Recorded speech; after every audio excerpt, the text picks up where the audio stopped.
سورۃ الفتح، سورہ فتح کا تعارف، مقام نزول۔ سورہ فتح مدینہ منورہ میں نازل ہوئی ہے۔ رکوع اور آیات کی تعداد، اس میں 4 رکوع اور 29 آیتیں ہیں۔ فتح نام رکھنے کی وجہ، اس سورت کی پہلی آیت میں حضور پرنور علیہ الصلوۃ والسلام کو روشن فتح کی بشارت دی گئی۔ اس مناسبت سے سورہ مبارک کا نام سورہ فتح ہے۔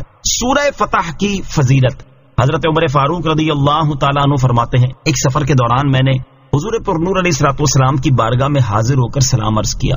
آپ علیہ الصلوۃ والسلام نے ارشاد فرمایا، آج رات مجھ پر ایک سورت نازل ہوئی ہے جو مجھے ان تمام چیزوں سے زیادہ پیاری ہے جن پر سورج طلوع ہوتا ہے۔ پھر آپ نے اس سورت کی یہ آیت تلاوت فرمائی، اِنَّا فَتَحْنَا لَكَ فَتْحًا مُبِينًا، ترجمہ، بے شک ہم نے تمہارے لیے روشن فتح کا فیصلہ فرما دیا۔ سورہ فتح کے مضامین، اس سورت کا مرکزی مضمون یہ ہے کہ اس میں صلح حدیبیہ کا واقعہ بیان کیا گیا ہے اور مسلمانوں کو یہ بشارت دی گئی ہے کہ یہ صلح مکہ مکرمہ کی فتح کا پیش خیمہ ہے اور اب مسلمانوں کو کفار پر مکمل غلبہ حاصل ہونے کا وقت قریب ہے، اور اس صورت میں یہ چیزیں بیان کی گئی ہیں۔ نمبر 1، اس صورت کی ابتدا میں فتح مکہ کی بشارت دی گئی اور یہ بتایا گیا کہ اس مہم سے مسلمانوں کو عظیم کامیابی اور جنت حاصل ہوگی، اور یہ مہم ان منافقوں کے لیے اللہ تعالیٰ کے غضب اور اس کی لعنت کا سبب بنی جنہوں نے حضور پرنور علیہ الصلوۃ والسلام کے بارے میں یہ بدگمانی کی کہ وہ مسلمانوں کو موت کے منہ میں لے جا رہے ہیں اور اب ان میں سے کوئی بھی زندہ بچ کر واپس نہیں آئے گا۔ نمبر 2، حضور اکرم علیہ الصلوۃ والسلام کے اوصاف بیان کیے گئے کہ اللہ تعالیٰ نے آپ کو حاضر و ناظر، خوشخبری دینے والا اور ڈر سنانے والا بنا کر بھیجا ہے تاکہ لوگ اللہ تعالیٰ پر اور حضور پرنور علیہ الصلوۃ والسلام پر ایمان لائیں اور نبی کریم علیہ الصلوۃ والسلام کی تعظیم و توقیر کریں۔ نمبر 3، منافقوں کی صفات بیان کی گئی اور یہ بتایا گیا کہ جو مسلمان اندھے، لنگڑے اور بیمار ہیں وہ اپنے اس عذر کی وجہ سے جہاد میں شامل نہ ہو سکے تو ان پر کوئی حرج نہیں، وہ اللہ تعالیٰ اور اس کے رسول کی اطاعت کرتے رہیں، اللہ تعالیٰ انہیں جنت عطا فرما دے گا۔ نمبر 4، حدیبیہ کے مقام پر بیعت کرنے والے صحابہ کرام رضی اللہ تعالیٰ عنہم کو رضائے الہی کی بشارت دی گئی اور مسلمانوں سے بہت سی غنیمتوں کا وعدہ فرمایا گیا۔ نمبر 5، حدیبیہ کے مقام پر کفار مکہ سے جنگ کی بجائے صلح ہونے میں مسلمانوں پر جو اللہ تعالیٰ کا فضل ہوا وہ بیان کیا گیا اور نبی کریم علیہ الصلوۃ والسلام کے خواب کی تصدیق اور اس کی تعبیر میں تاخیر کی حکمت بیان کی گئی۔ نمبر 6، اس صورت کے آخر میں بتایا گیا کہ حضور پرنور علیہ الصلوۃ والسلام کو ہدایت اور دین حق کے ساتھ بھیجا گیا ہے تاکہ اللہ تعالیٰ اسے سب دینوں پر غالب کر دے، اور نبی کریم علیہ الصلوۃ والسلام اور ان کے صحابہ کرام آپس میں نرم دل جبکہ کافروں پر سخت ہیں، نیز نیک اعمال کرنے والے مسلمانوں سے مغفرت اور عظیم ثواب کا وعدہ فرمایا گیا۔ سورہ محمد کے ساتھ مناسبت، سورہ فتح کی اپنے سے ماقبل سورت سورہ محمد کے ساتھ ایک مناسبت یہ ہے کہ سورہ محمد میں جہاد کی کیفیت بتائی گئی کہ جب کفار سے مارکا آرائی ہو تو انہیں قتل کیا جائے اور جو قتل ہونے سے بچ جائیں انہیں قید کر لیا جائے، اور سورہ فتح میں اس کیفیت کا نتیجہ اور ثمرہ بیان کیا گیا کہ اس طرح کرنے سے مدد اور فتح حاصل ہوگی۔ دوسری مناسبت یہ ہے کہ دونوں صورتوں میں مسلمانوں، مشرکوں اور منافقوں کی صفات بیان کی گئی ہیں۔ بسم اللہ الرحمن الرحیم، ترجمہ، اللہ کے نام سے شروع جو نہایت مہربان رحمت والا ہے۔ انا فتحنا لک فتحا مبینا، ترجمہ، بے شک ہم نے تمہارے لیے روشن فتح کا فیصلہ فرما دیا۔ انا فتحنا لک فتحا مبینا، بے شک ہم نے تمہارے لیے روشن فتح کا فیصلہ فرما دیا۔ اس آیت میں صرف نبی کریم علیہ الصلوۃ والسلام سے خطاب فرمایا گیا ہے اور اس کا معنی یہ ہے کہ اے پیارے حبیب صلی اللہ تعالی علیہ وآلہ وسلم، بے شک ہم نے آپ کے لیے ایسی فتح کا فیصلہ فرما دیا ہے جو انتہائی عظیم، روشن اور ظاہر ہے۔ شان نزول، حضرت انس بن مالک رضی اللہ تعالی عنہ فرماتے ہیں کہ جب انا فتحنا لک فتحا مبینا سے لے کر فوزا عظیما تک آیات نازل ہوئیں، اس وقت حضور اکرم علیہ الصلوۃ والسلام حدیبیہ سے واپس لوٹ رہے تھے اور صحابہ کرام علیہم رضوان کو بہت حزن و ملال تھا، اور نبی کریم علیہ الصلوۃ والسلام نے حدیبیہ میں اونٹ نہر فرما دیا تھا۔ جب یہ آیات نازل ہوئیں تو ارشاد فرمایا، مجھ پر ایک ایسی آیت نازل ہوئی ہے جو مجھے ساری دنیا سے زیادہ محبوب ہے۔ ترمذی شریف کی روایت میں ہے، حضرت انس رضی اللہ تعالی عنہ فرماتے ہیں کہ حدیبیہ سے واپسی پر نبی کریم علیہ الصلوۃ والسلام پر یہ آیت نازل ہوئی، لِيَغْفِرَ لَكَ اللَّهُ مَا تَقَدَّمَ مِن ذَنبِكَ وَمَا تَأَخَّرَ، تو آپ علیہ الصلوۃ والسلام نے ارشاد فرمایا، آج مجھ پر ایسی آیت نازل ہوئی ہے جو مجھے روئے زمین پر موجود تمام چیزوں سے زیادہ محبوب ہے۔ پھر نبی کریم علیہ الصلوۃ والسلام نے صحابہ کرام کے سامنے اس آیت کی تلاوت فرمائی تو انہوں نے عرض کی، یا رسول اللہ صلی اللہ تعالی علیہ وسلم، آپ کو مبارک ہو، بے شک اللہ تعالیٰ نے بیان فرما دیا کہ آپ کے ساتھ کیا معاملہ کیا جائے گا، لیکن ابھی تک یہ بیان نہیں فرمایا کہ ہمارے ساتھ کیا کیا جائے گا۔ پھر نبی پاک علیہ الصلوۃ والسلام پر یہ آیت نازل ہوئی، لِيُدْخِلَ الْمُؤْمِنِينَ وَالْمُؤْمِنَاتِ جَنَّاتٍ تَجْرِي مِن تَحْتِهَا الْأَنْهَارُ خَالِدِينَ فِيهَا وَيُكَفِّرَ عَنْهُمْ سَيِّئَاتِهِمْ وَكَانَ ذَلِكَ عِندَ اللَّهِ فَوْزًا عَظِيمًا۔ ترجمہ، تاکہ وہ ایمان والے مردوں اور ایمان والی عورتوں کو ان باغوں میں داخل فرما دے جن کے نیچے نہریں بہتی ہیں، ہمیشہ ان میں رہیں گے، اور تاکہ اللہ ان کی برائیاں ان سے مٹا دے، اور یہ اللہ کے یہاں بڑی کامیابی ہے۔ صلح حدیبیہ کا مختصر واقعہ۔ اس آیت میں جس فتح کی بشارت دی گئی، اس سے کون سی فتح مراد ہے؟ اس کے بارے میں مفسرین کے مختلف اقوال ہیں۔ اکثر مفسرین کے نزدیک اس سے صلح حدیبیہ کی فتح مراد ہے۔ حدیبیہ مکہ مکرمہ کے نزدیک ایک کنواں ہے، اور اس سارے واقعے کا مختصر خلاصہ یہ ہے کہ سرکار دو عالم صلی اللہ تعالی علیہ وسلم نے خواب دیکھا کہ آپ علیہ الصلوۃ والسلام اپنے صحابہ کرام علیہ رضوان کے ہمراہ امن کے ساتھ مکہ مکرمہ میں داخل ہوئے، ان میں سے کوئی حلق کیے ہوئے اور کوئی کسر کیے ہوئے تھا۔ نیز آپ کعبہ معظمہ میں داخل ہوئے، کعبے کی چابی لی، طواف فرمایا اور عمرہ کیا۔ نبی کریم علیہ الصلوۃ والسلام نے صحابہ کرام کو اس خواب کی خبر دی تو سب خوش ہوئے۔ پھر پیارے آقا علیہ الصلوۃ والسلام نے عمرے کا قصد فرمایا اور 1400 صحابہ کرام علیہ رضوان کے ساتھ ذی القعدہ کی پہلی تاریخ سن 6 ہجری کو روانہ ہو گئے، اور ذوالحلیفہ میں پہنچ کر وہاں مسجد میں 2 رکعتیں پڑھی، عمرے کا احرام باندھا، اور پیارے آقا علیہ الصلوۃ والسلام کے ساتھ اکثر صحابہ کرام علیہم رضوان نے بھی احرام باندھا۔ بعض صحابہ کرام نے جحفہ سے احرام باندھا۔ راستے میں پانی ختم ہو گیا تو صحابہ کرام نے عرض کی، لشکر میں پانی بالکل نہیں ہے، صرف حضور علیہ الصلوۃ والسلام کے برتن میں تھوڑا سا پانی بچا ہے۔ سرور عالم علیہ الصلوۃ والسلام نے اپنے برتن میں دست مبارک ڈالا تو مبارک انگلیوں سے پانی کے چشمے جوش مارنے لگے۔ پھر سارے لشکر نے پانی پیا اور وضو کیا۔ جب مقام اسفان میں پہنچے تو خبر آئی کہ کفار قریش بڑے ساز و سامان کے ساتھ جنگ کے لیے تیار ہیں۔ جب حدیبیہ کے مقام پر پہنچے تو پھر پانی ختم ہو گیا، حتیٰ کہ لشکر والوں کے پاس ایک قطرہ نہ رہا، اوپر سے گرمی بھی بہت شدید تھی۔ رسول کریم علیہ الصلوۃ والسلام نے کنویں میں کلی فرمائی تو اس کی برکت سے کنواں پانی سے بھر گیا۔ پھر سب نے وہ پانی پیا اور اونٹوں کو پلایا۔ یہاں کفار قریش کی طرف سے حال معلوم کرنے کے لیے کئی شخص بھیجے گئے، اور سب نے جا کر یہی بیان کیا کہ حضور انور علیہ الصلوۃ والسلام عمرے کے لیے تشریف لائے ہیں، جنگ کا ارادہ نہیں ہے۔ لیکن انہیں یقین نہ آیا تو آخرکار انہوں نے عروہ بن مسعود ثقفی کو حقیقت حال جاننے کے لیے بھیجا۔ یہ طائف کے بڑے سردار اور عرب کے انتہائی مالدار شخص تھے۔ انہوں نے آ کر دیکھا کہ حضور انور علیہ الصلوۃ والسلام دستے مبارک دھوتے ہیں تو صحابہ کرام علیہ رضوان تبرک کے طور پر غسالہ شریف حاصل کرنے کے لیے ٹوٹ پڑتے ہیں۔ اگر کبھی لعاب دہن ڈالتے ہیں تو لوگ اس کو حاصل کرنے کی کوشش کرتے ہیں، اور جس کو وہ حاصل ہو جاتا ہے وہ اپنے چہرے اور بدن پر برکت کے لیے مل لیتا ہے، جس میں اقدس کا کوئی بال گرنے نہیں پاتا۔ اگر کبھی جدا ہوا تو صحابہ کرام علیہم رضوان اس کو بہت ادب کے ساتھ لیتے ہیں اور جان سے زیادہ عزیز رکھتے ہیں۔ جب سرکار دو عالم علیہ الصلوۃ والسلام کلام فرماتے ہیں تو سب خاموش ہو جاتے ہیں۔ حضور انور علیہ الصلوۃ والسلام کی ادب و تعظیم کی وجہ سے کوئی شخص اوپر کی طرف نظر نہیں اٹھا سکتا۔ عروہ نے قریش سے جا کر یہ سب حال بیان کیا اور کہا، میں فارس، روم اور مصر کے بادشاہوں کے درباروں میں گیا ہوں، میں نے کسی بادشاہ کی یہ عظمت نہیں دیکھی جو محمد مصطفیٰ صلی اللہ تعالی علیہ وآلہ وسلم کی ان کے اصحاب میں ہے۔ مجھے اندیشہ ہے کہ تم ان کے مقابلے میں کامیاب نہ ہو سکو گے۔ قریش نے کہا، ایسی بات مت کہو، ہم اس سال انہیں واپس کر دیں گے، وہ اگلے سال آئیں۔ عروہ نے کہا، مجھے اندیشہ ہے کہ تمہیں کوئی مصیبت پہنچے گی۔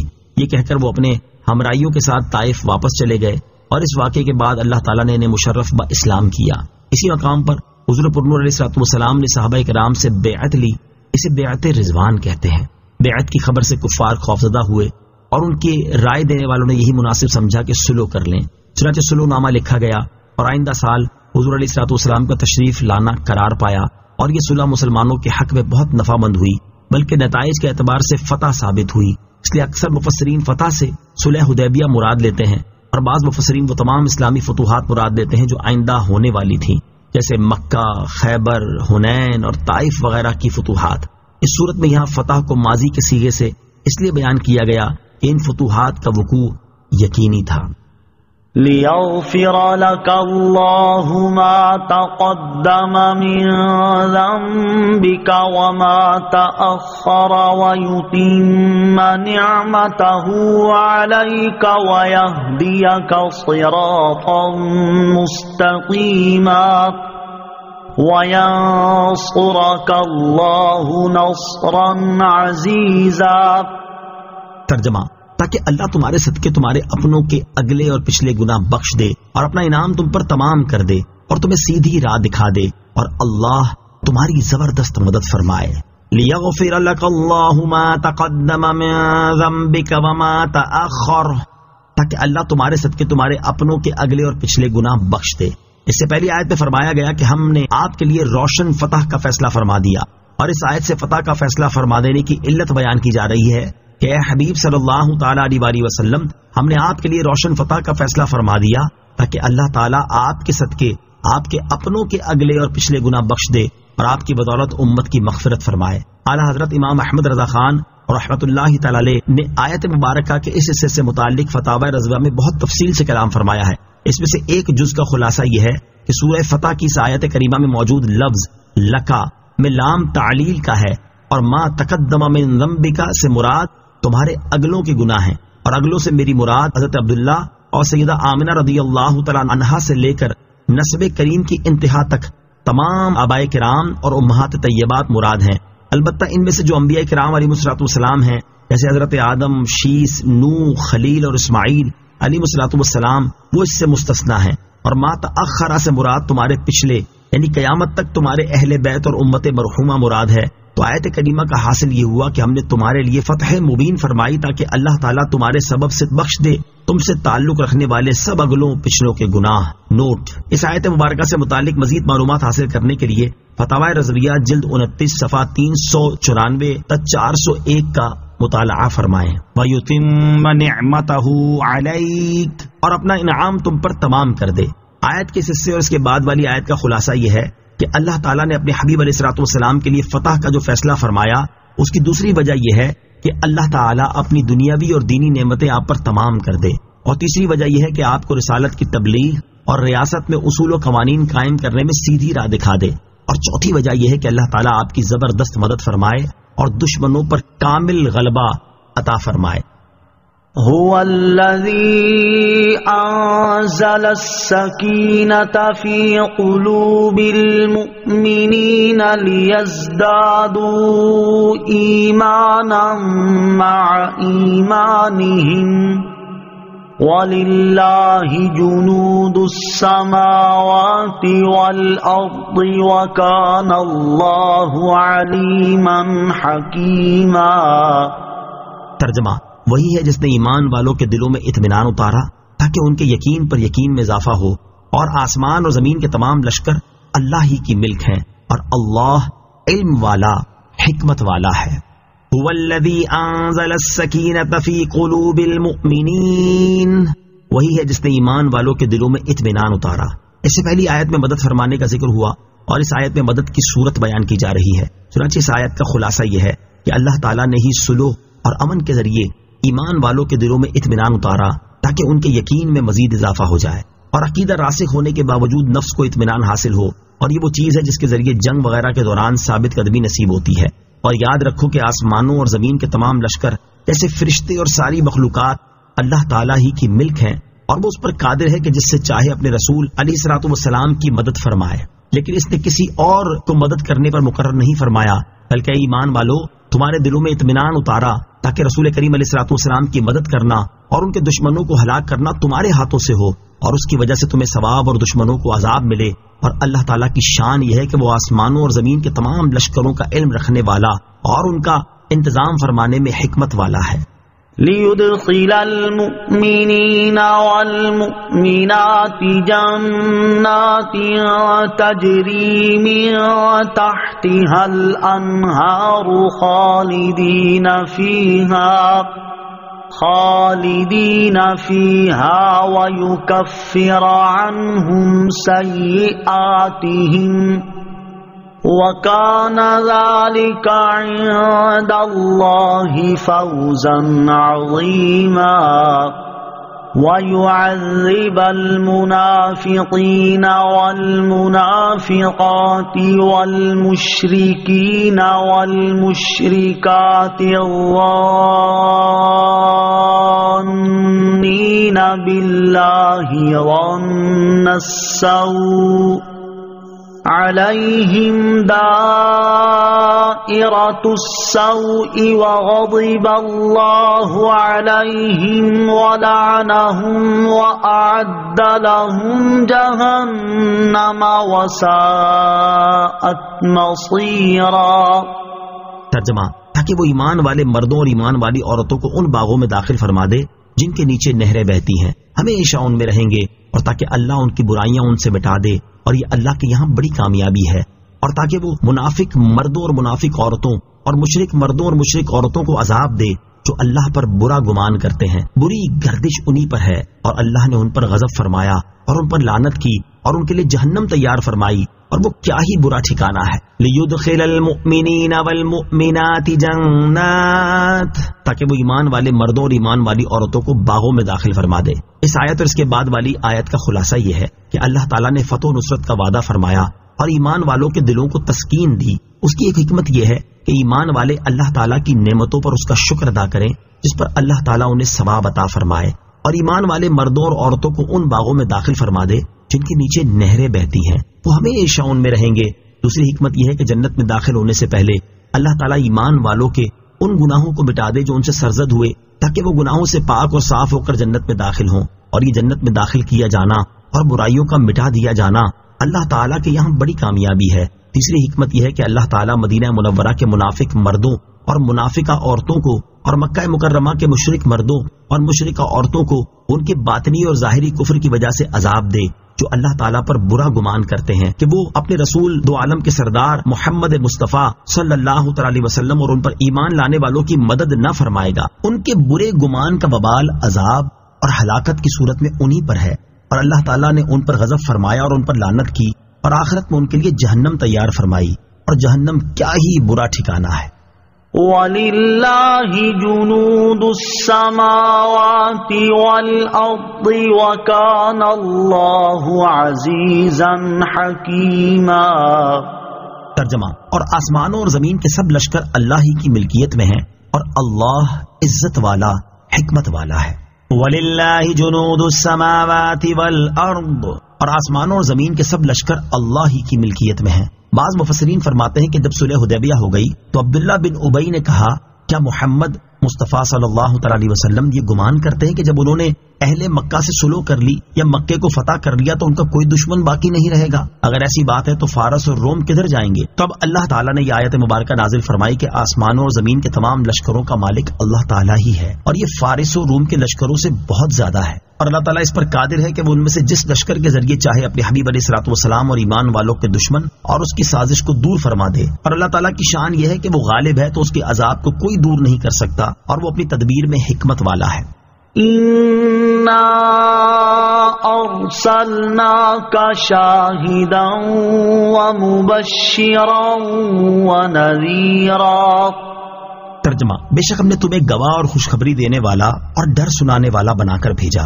اِنَّا أَرْسَلْنَاكَ، بے شک ہم نے تمہیں بھیجا۔ ارشاد فرمایا کہ پیارے حبیب صلی اللہ تعالی علیہ وسلم، بے شک ہم نے آپ کو اپنی امت کے اعمال اور احوال کا مشاہدہ فرمانے والا بنا کر بھیجا، تاکہ آپ قیامت کے دن ان کی گواہی دیں اور دنیا میں ایمان والوں اور اطاعت گزاروں کو جنت کی خوشخبری دینے والا اور کافروں اور نافرمانوں کو جہنم کے عذاب کا ڈر سنانے والا بنا کر بھیجا ہے۔ اعلیٰ حضرت امام احمد رضا خان رحمۃ اللہ تعالی علیہ آیت کی تفسیر میں فرماتے ہیں، بے شک ہم نے تمہیں بھیجا گواہ اور خوشی اور ڈر سناتا کہ جو تمہاری تعظیم کرے اسے فضل عظیم کی بشارت دو، اور جو معاذ اللہ بے تعظیمی سے پیش آئے اسے عذاب علیم کا ڈر سناؤ۔ اور جب وہ شاہد و گواہ ہوئے اور شاہد کو مشاہدہ درکار ہو تو بہت مناسب ہوا کہ امت کے تمام افعال و اقوال و اعمال و احوال ان کے سامنے ہوں، اور اللہ تعالیٰ نے آپ کو یہ مرتبہ عطا فرمایا ہے، جیسا کہ طبرانی کی حدیث میں حضرت عبداللہ ابن عمر رضی اللہ تعالی عنہما سے ہے، رسول اللہ صلی اللہ تعالی علیہ وسلم فرماتے ہیں، ان اللہ رفع لی الدنیا فانا انظر الیہا والی ما هو کائن فیہا الی یوم القیامہ کانما انظر الی کف ہذہ۔ بے شک اللہ تعالیٰ نے میرے سامنے دنیا اٹھا لی تو میں دیکھ رہا ہوں اسے اور جو اس میں قیامت تک ہونے والا ہے جیسے اپنی اس ہتھیلی کو دیکھ رہا ہوں، صلی اللہ تعالی علیہ وآلہ وسلم۔ لِتُؤْمِنُوا بِاللَّهِ وَرَسُولِهِ وَتُعَزِّرُوهُ وَتُوَقِّرُوهُ وَتُسَبِّحُوهُ بُكْرَةً وَأَصِيلًا۔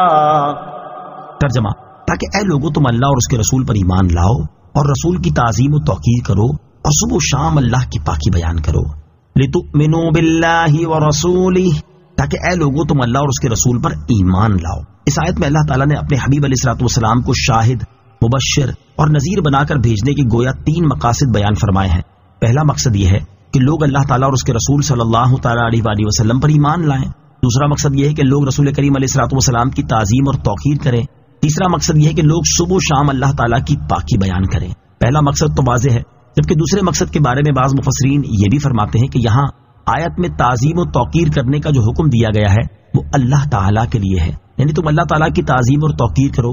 البتہ اس سے مراد اللہ تعالیٰ کے دین اور اس کے رسول علیہ الصلوۃ والسلام کی تعظیم اور توقیر کرنا ہے۔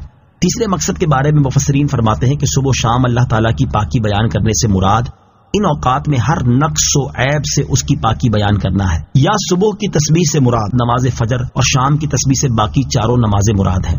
رسول کریم علیہ الصلوۃ والسلام کی تعظیم کرنے والے کامیاب ہیں۔ اس آیت سے معلوم ہوا کہ اللہ تعالیٰ کی بارگاہ میں حضور پرنور علیہ الصلوۃ والسلام کی تعظیم اور توقیر انتہائی مطلوب اور بے انتہا اہمیت کی حامل ہے، کیونکہ یہاں اللہ تعالیٰ نے اپنی تسبیح پر اپنے حبیب علیہ الصلوۃ والسلام کی تعظیم و توقیر کو مقدم فرمایا ہے، اور جو لوگ ایمان لانے کے بعد آپ علیہ الصلوۃ والسلام کی تعظیم کرتے ہیں ان کے کامیاب اور بامراد ہونے کا اعلان کرتے ہوئے اللہ تعالیٰ ارشاد فرماتا ہے: فَالَّذِينَ آمَنُوا بِهِ وَعَزَّرُوهُ وَنَصَرُوهُ وَاتَّبَعُوا النُّورَ الَّذِي أُنزِلَ مَعَهُ أُولَئِكَ هُمُ الْمُفْلِحُونَ۔ ترجمہ: تو وہ لوگ جو اس نبی پر ایمان لائیں اور اس کی تعظیم کریں اور اس کی مدد کریں اور اس نور کی پیروی کریں جو اس کے ساتھ نازل کیا گیا، تو وہی لوگ فلاح پانے والے ہیں۔ قرآن اور تعظیم حبیب علیہ الصلوۃ والسلام۔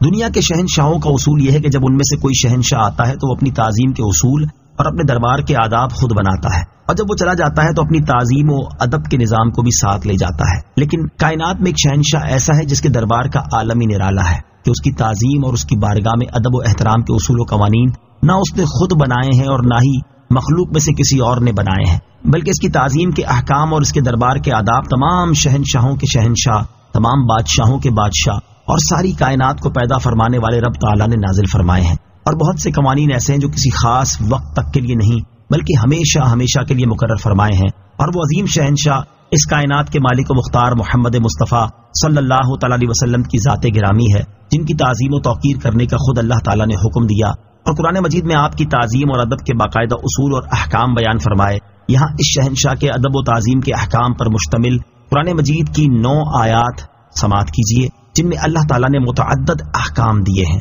نمبر 1، حضور اکرم علیہ الصلوۃ والسلام جب بھی بلائیں فوراً ان کی بارگاہ میں حاضر ہو جاؤ، چنانچہ اللہ تعالیٰ ارشاد فرماتا ہے: یا ایھا الذین آمنوا استجیبوا للہ وللرسول اذا دعاکم لما یحییکم۔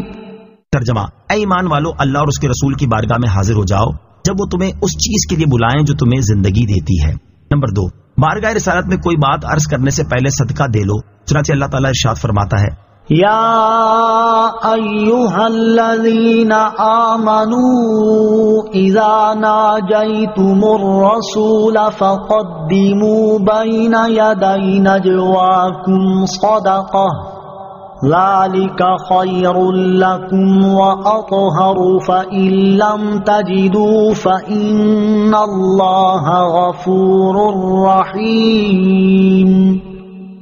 ترجمہ: اے ایمان والو، جب تم رسول سے تنہائی میں کوئی بات عرض کرنا چاہو تو اپنی عرض سے پہلے کچھ صدقہ دے لو، یہ تمہارے لیے بہت بہتر اور بہت ستھرا ہے، پھر اگر تم اس پر قدرت نہ پاؤ تو اللہ بخشنے والا مہربان ہے۔ بعد میں وجوب کا حکم منسوخ ہو گیا تھا۔ نمبر 3، ایک دوسرے کو پکارنے کی طرح نبی کریم علیہ الصلوۃ والسلام کو نہ پکارو، چنانچہ اللہ تعالیٰ ارشاد فرماتا ہے: لا تجعلوا دعاء الرسول بينكم كدعاء بعضكم بعضا۔ ترجمہ: اے لوگو، رسول کے پکارنے کو آپس میں ایسا نہ بنا لو جیسے تم میں سے کوئی دوسرے کو پکارتا ہے۔ نمبر 4، حضور اقدس صلی اللہ تعالیٰ علیہ وسلم سے بات کرتے وقت ان کی آواز سے اپنی آواز اونچی نہ کرو اور ان کی بارگاہ میں زیادہ بلند آواز سے کوئی بات نہ کرو، چنانچہ اللہ تعالیٰ ارشاد فرماتا ہے: يا أيها الذين آمنوا لا ترفعوا أصواتكم فوق صوت النبي ولا تجهروا له بالقول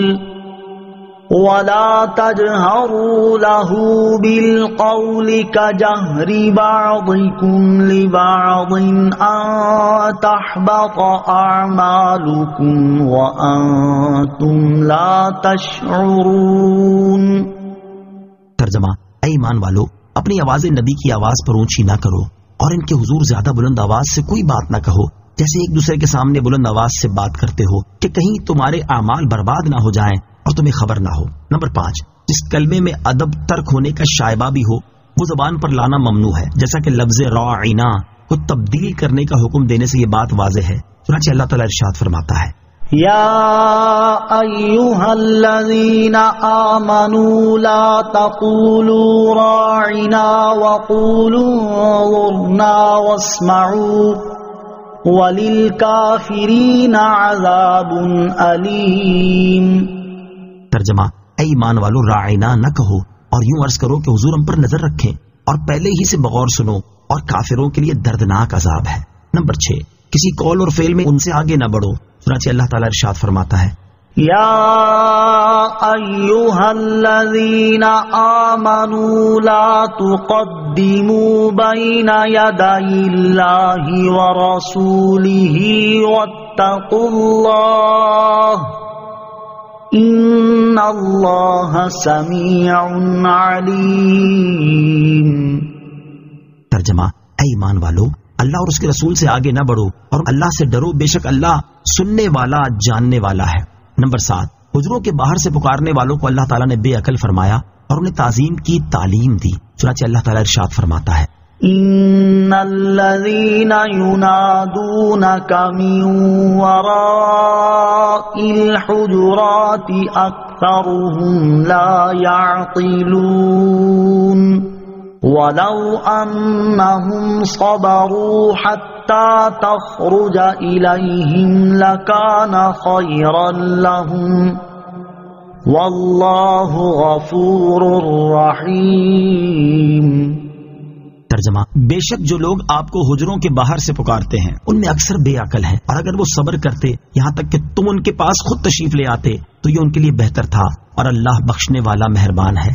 نمبر 8، رسول کریم علیہ الصلوۃ والسلام کے گھر میں اجازت کے بغیر نہ جاؤ اور وہاں زیادہ دیر نہ بیٹھو، چنانچہ اللہ تعالیٰ ارشاد فرماتا ہے: یا ایھا الذین آمنوا لا تدخلوا بیوت النبی الا ان یؤذن لکم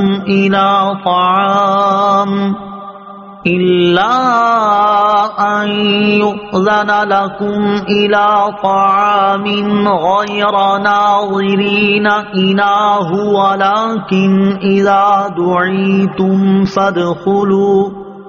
ولكن إذا دعيتم فادخلوا فإذا طعمتم فانتشروا ولا مستأنسين لحديث إن ذلكم كان يؤذي النبي فيستحيي منكم واللہ لا يستحيي من الحق وَإِذَا سَأَلْتُمُوهُنَّ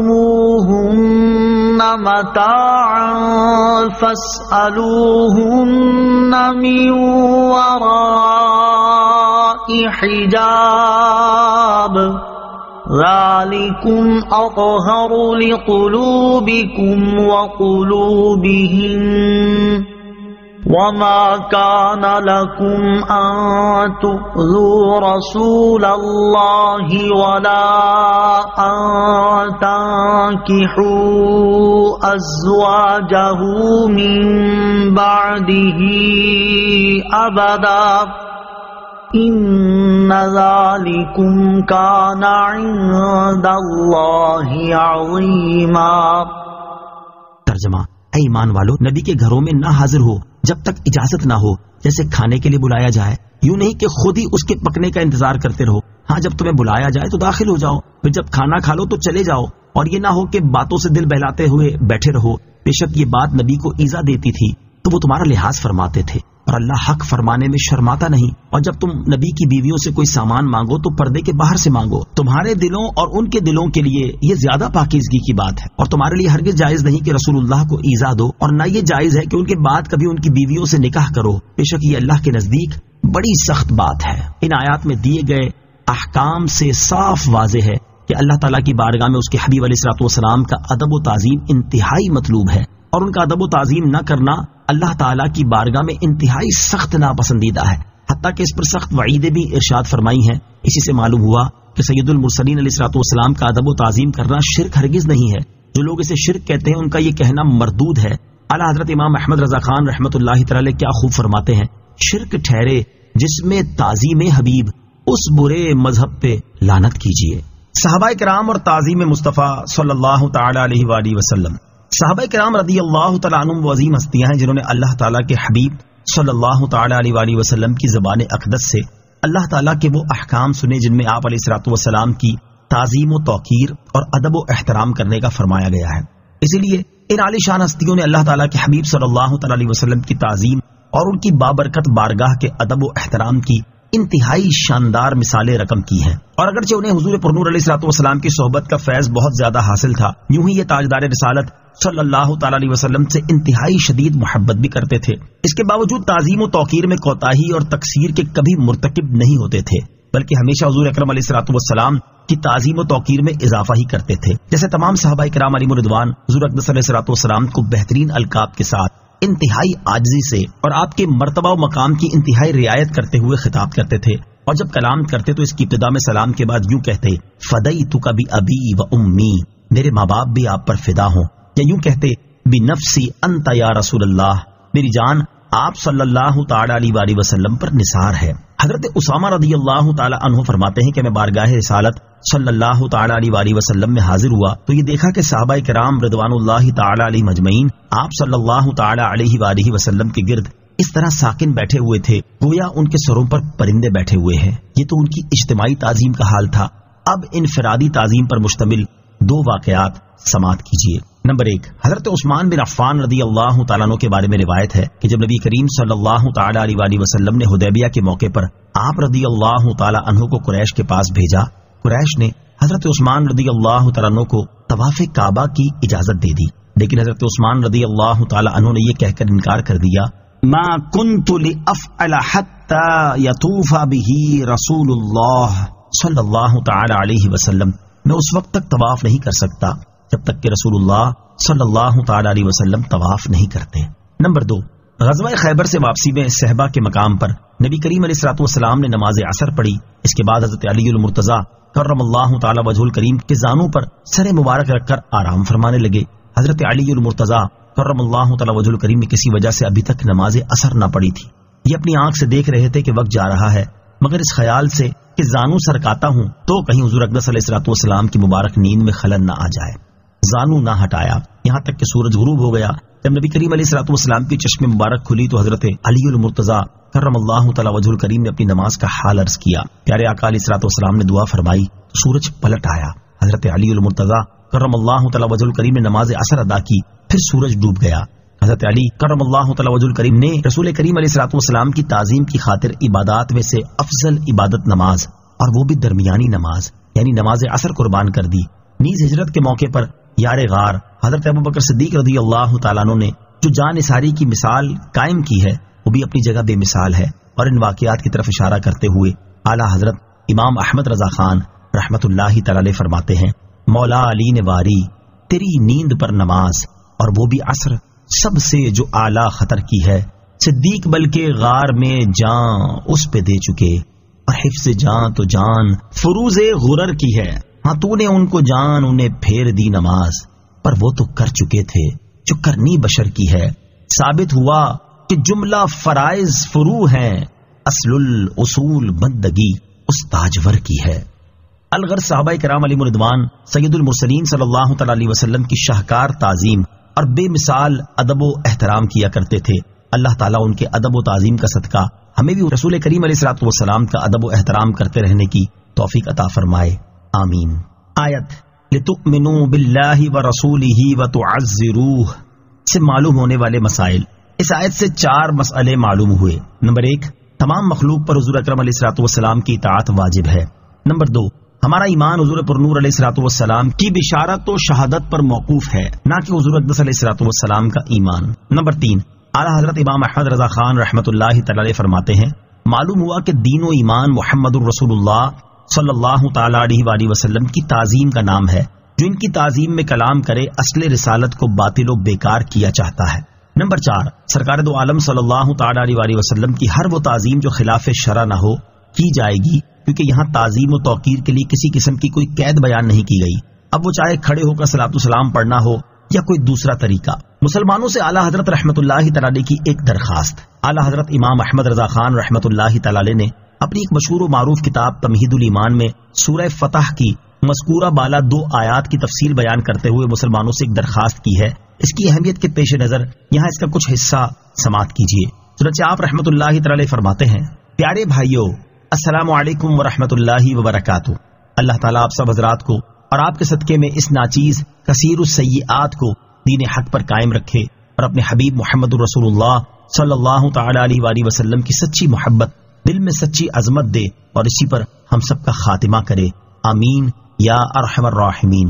تمہارا رب عز و جل فرماتا ہے، انا ارسلناک شاہدا ومبشرا ونذیرا لتؤمنوا باللہ ورسولہ وتعزروہ وتوقروہ وتسبحوہ بکرۃ واصیلا۔ ترجمہ، اے نبی، بے شک ہم نے تمہیں بھیجا گواہ اور خوشخبری دیتا اور ڈر سناتا، تاکہ اے لوگو تم اللہ اور اس کے رسول پر ایمان لاؤ اور رسول کی تعظیم و توقیر کرو اور صبح و شام اللہ کی پاکی بولو۔ مسلمانوں، دیکھو دین اسلام بھیجنے، قرآن مجید اتارنے کا مقصود ہی تمہارے مولا تبارک و تعالیٰ کا 3 باتیں بتانا ہے۔ اول یہ کہ لوگ اللہ اور رسول پر ایمان لائیں۔ نمبر 2 کہ رسول پاک علیہ الصلوۃ والسلام کی تعظیم کریں۔ نمبر 3 یہ کہ اللہ تعالیٰ کی عبادت میں رہیں۔ مسلمانوں، ان تینوں جلیل باتوں کی جمیل ترتیب تو دیکھو، سب میں پہلے ایمان کو فرمایا اور سب میں پیچھے اپنی عبادت کو اور بیچ میں اپنے پیارے حبیب علیہ الصلوۃ والسلام کی تعظیم کو، اس لیے کہ بغیر ایمان تعظیم بکار آمد نہیں۔ بہتیرے نصارہ یعنی بہت سے عیسائی ایسے ہیں کہ نبی پاک علیہ الصلوۃ والسلام کی تعظیم و تکریم اور حضور پر سے دفع اعتراضات، کافران لعین یعنی کمینے کافروں کے اعتراضات دور کرنے میں تصنیفیں کر چکے، لیکچر دے چکے، مگر جبکہ ایمان نہ لائے کچھ مفید نہیں۔ کہ یہ ظاہری تعظیم ہوئی، دل میں نبی پاک علیہ الصلوۃ والسلام کی سچی عظمت ہوتی تو ضرور ایمان لاتے۔ پھر جب تک نبی پاک علیہ الصلوۃ والسلام کی سچی تعظیم نہ ہو، اوبر بھر عبادت الہی میں گزارے، سب بیکار و مردود ہے۔ بہتیرے یعنی بہت سے جوگی اور راہب ترک دنیا کر کے اپنے طور پر ذکر و عبادت الہی میں عمر کاٹ دیتے ہیں، بلکہ ان میں بہت وہ ہیں کہ لا الہ الا اللہ کا ذکر سیکھتے اور ضربے لگاتے ہیں، مگر از انجا کے محمد الرسول اللہ صلی اللہ تعالی وسلم کی تعظیم نہیں۔ کیا فائدہ؟ اصلاً قابل قبول بارگاہ الہی نہیں۔ اللہ عز و جل ایسو ہی کو فرماتا ہے، وَقَدِمْنَا إِلَى مَا عَمِلُوا مِنْ عَمَلٍ فَجَعَلْنَاهُ هَبَاءً مَنْثُورًا۔ ترجمہ، جو کچھ اعمال انہوں نے کیے ہم نے سب برباد کر دیے۔ اور ایسو ہی کو فرماتا ہے، عَامِلَةٌ نَاصِبَةٌ تَصْلَى نَارًا حَامِيَةً۔ ترجمہ، عمل کریں، مشقتیں بھریں، اور بدلہ کیا ہوگا؟ یہ کہ بھڑکتی آگ میں بیٹھیں گے۔ والعیاذ باللہ تعالی۔ مسلمانوں کہو، محمد الرسول اللہ صلی اللہ تعالی علیہ وسلم کی تعظیم مدار ایمان، مدار نجات، مدار قبول اعمال ہوئی یا نہیں؟ کہو ہووے، اور ضرور ہووے۔ تمہارا رب عز و جل فرماتا ہے، قل إن كان آباؤكم وأبناؤكم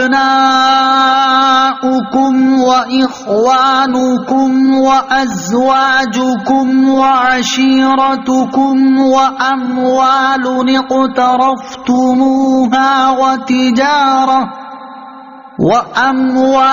اقترفتموها وتجارة تخشون كسادها ومساكن ترضونها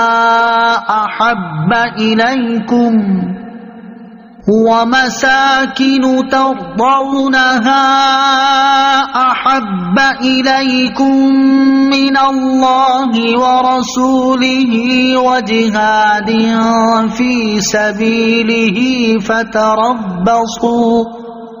فتربصوا حتی یأتی اللہ بأمرہ واللہ لا یہدی القوم الفاسقین۔ اے نبی تم فرما دو کہ اے لوگو، اگر تمہارے باپ، تمہارے بیٹے، تمہارے بھائی، تمہاری بیویاں، تمہارا کنبہ، تمہاری کمائی کے مال اور وہ سوداگری جس کے نقصان کا تمہیں اندیشہ ہے، اور تمہاری پسند کے مکان، ان میں کوئی چیز بھی اگر تم کو اللہ اور اس کے رسول اور اس کی راہ میں کوشش کرنے سے زیادہ محبوب ہے تو انتظار رکھو یہاں تک کہ اللہ اپنا عذاب اتارے، اور اللہ تعالی بے حکموں کو راہ نہیں دیتا۔ اس آیت سے معلوم ہوا کہ جسے دنیا جہان میں کوئی معزز، کوئی عزیز، کوئی مال، کوئی چیز اللہ اور رسول سے زیادہ محبوب ہو، وہ بارگاہ الہی سے مردود ہے، اسے اللہ اپنی طرف راہ نہ دے گا، اسے عذاب الہی کے انتظار میں رہنا چاہیے۔ والعیاذ باللہ تعالی۔ تمہارے پیارے نبی صلی اللہ تعالی علیہ وسلم فرماتے ہیں لا یؤمن احدکم حتی اکون احب الیہ من والدہ وولدہ والناس اجمعین۔ تم میں کوئی مسلمان نہ ہوگا جب تک میں اسے اس کے ماں باپ، اولاد اور سب آدمیوں سے زیادہ پیارا نہ ہوں، صلی اللہ تعالی علیہ وآلہ وسلم۔ یہ حدیث صحیح بخاری و صحیح مسلم میں انس بن مالک رضی اللہ تعالیٰ عنہ سے ہے۔ اس نے تو یہ بات صاف فرما دی کہ جو حضور علیہ الصلوۃ والسلام سے زیادہ کسی کو عزیز رکھے ہرگز مسلمان نہیں۔ مسلمانوں کہو محمد الرسول اللہ صلی اللہ تعالی علیہ وسلم کو تمام جہان سے زیادہ محبوب رکھنا مدار ایمان و مدار نجات ہوا یا نہیں؟ کہو ہوا، اور ضرور ہوا۔ یہاں تک تو سارے کلمہ گو خوشی خوشی قبول کر لیں گے کہ ہاں ہمارے دل میں محمد الرسول اللہ صلی اللہ تعالی علیہ وسلم کی عظیم عظمت ہے، ہاں ماں باپ، اولاد، سارے جہان سے زیادہ ہمیں حضور کی محبت ہے۔ بھائیو خدا ایسا ہی کرے، مگر ذرا کان لگا کر اپنے رب کا ارشاد سنو۔ تمہارا رب عز و جل فرماتا ہے الف لام میم احسب الناس ان يتركوا ان يقولوا آمنا وهم لا يفتنون۔ کیا لوگ اس گھمنڈ میں ہیں کہ اتنا کہہ لینے پر چھوڑ دیے جائیں گے کہ ہم ایمان لائے اور ان کی آزمائش نہ ہوگی؟ یہ آیت مسلمانوں کو ہوشیار کر رہی ہے کہ دیکھو کلمہ گوئی اور زبانی ادعائے مسلمانی پر تمہارا چھٹکارا نہ ہوگا۔ ہاں سنتے ہو، آزمائے جاؤ گے، آزمائش میں پورے نکلے تو مسلمان ٹھہرو گے۔ ہر شے کی آزمائش میں یہی دیکھا جاتا ہے کہ جو باتیں اس کی حقیقی واقعی ہونے کو درکار ہیں وہ اس میں ہیں یا نہیں۔ ابھی قرآن و حدیث ارشاد فرما چکے کہ ایمان کے حقیقی و واقعی ہونے کو دو باتیں ضرور ہیں۔ نمبر ایک محمد الرسول اللہ صلی اللہ تعالی علیہ وسلم کی تعظیم، نمبر دو اور محمد الرسول اللہ صلی اللہ تعالی علیہ وسلم کی محبت کو تمام جہان پر تقدیم۔ تو اس کی آزمائش کا یہ سری طریقہ ہے، تم کو جن لوگوں سے کیسی ہی تعظیم، کتنی ہی عقیدت، کتنی ہی دوستی، کیسی ہی محبت کا علاقہ ہو، جیسے تمہارے باپ، تمہارے استاد، تمہارے پیر، تمہارے بھائی، تمہارے احباب، تمہارے اصحاب، تمہارے مولوی، تمہارے حافظ، تمہارے مفتی، تمہارے واعظ وغیرہ وغیرہ کسے باشد جب وہ محمد الرسول اللہ صلی اللہ تعالی علیہ وسلم کی شان اقدس میں گستاخی کریں، اصلاً تمہارے قلب میں ان کی عظمت، ان کی محبت کا نام و نشان نہ رہے، فوراً ان سے الگ ہو جاؤ، دودھ سے مکھی کی طرح نکال کر پھینک دو، ان کی صورت، ان کے نام سے نفرت کھاؤ، پھر نہ تم اپنے رشتے، علاقے، دوستی، الفت کا پاس کرو، نہ ان کی مولویت، شیخیت، بزرگی، فضیلت کو خطرے میں لاؤ کہ آخر میں یہ جو کچھ تھا محمد الرسول اللہ صلی اللہ تعالی علیہ وسلم ہی کی غلامی کی بنا پر تھا۔ جب یہ شخص انہی کی شان میں گستاخ ہوا پھر ہمیں اس سے کیا علاقہ رہا؟ اس کے جبے عمامے پر کیا جائیں؟ کیا بہتیرے یعنی بہت سے یہودی جبے نہیں پہنتے، عمامے نہیں باندھتے؟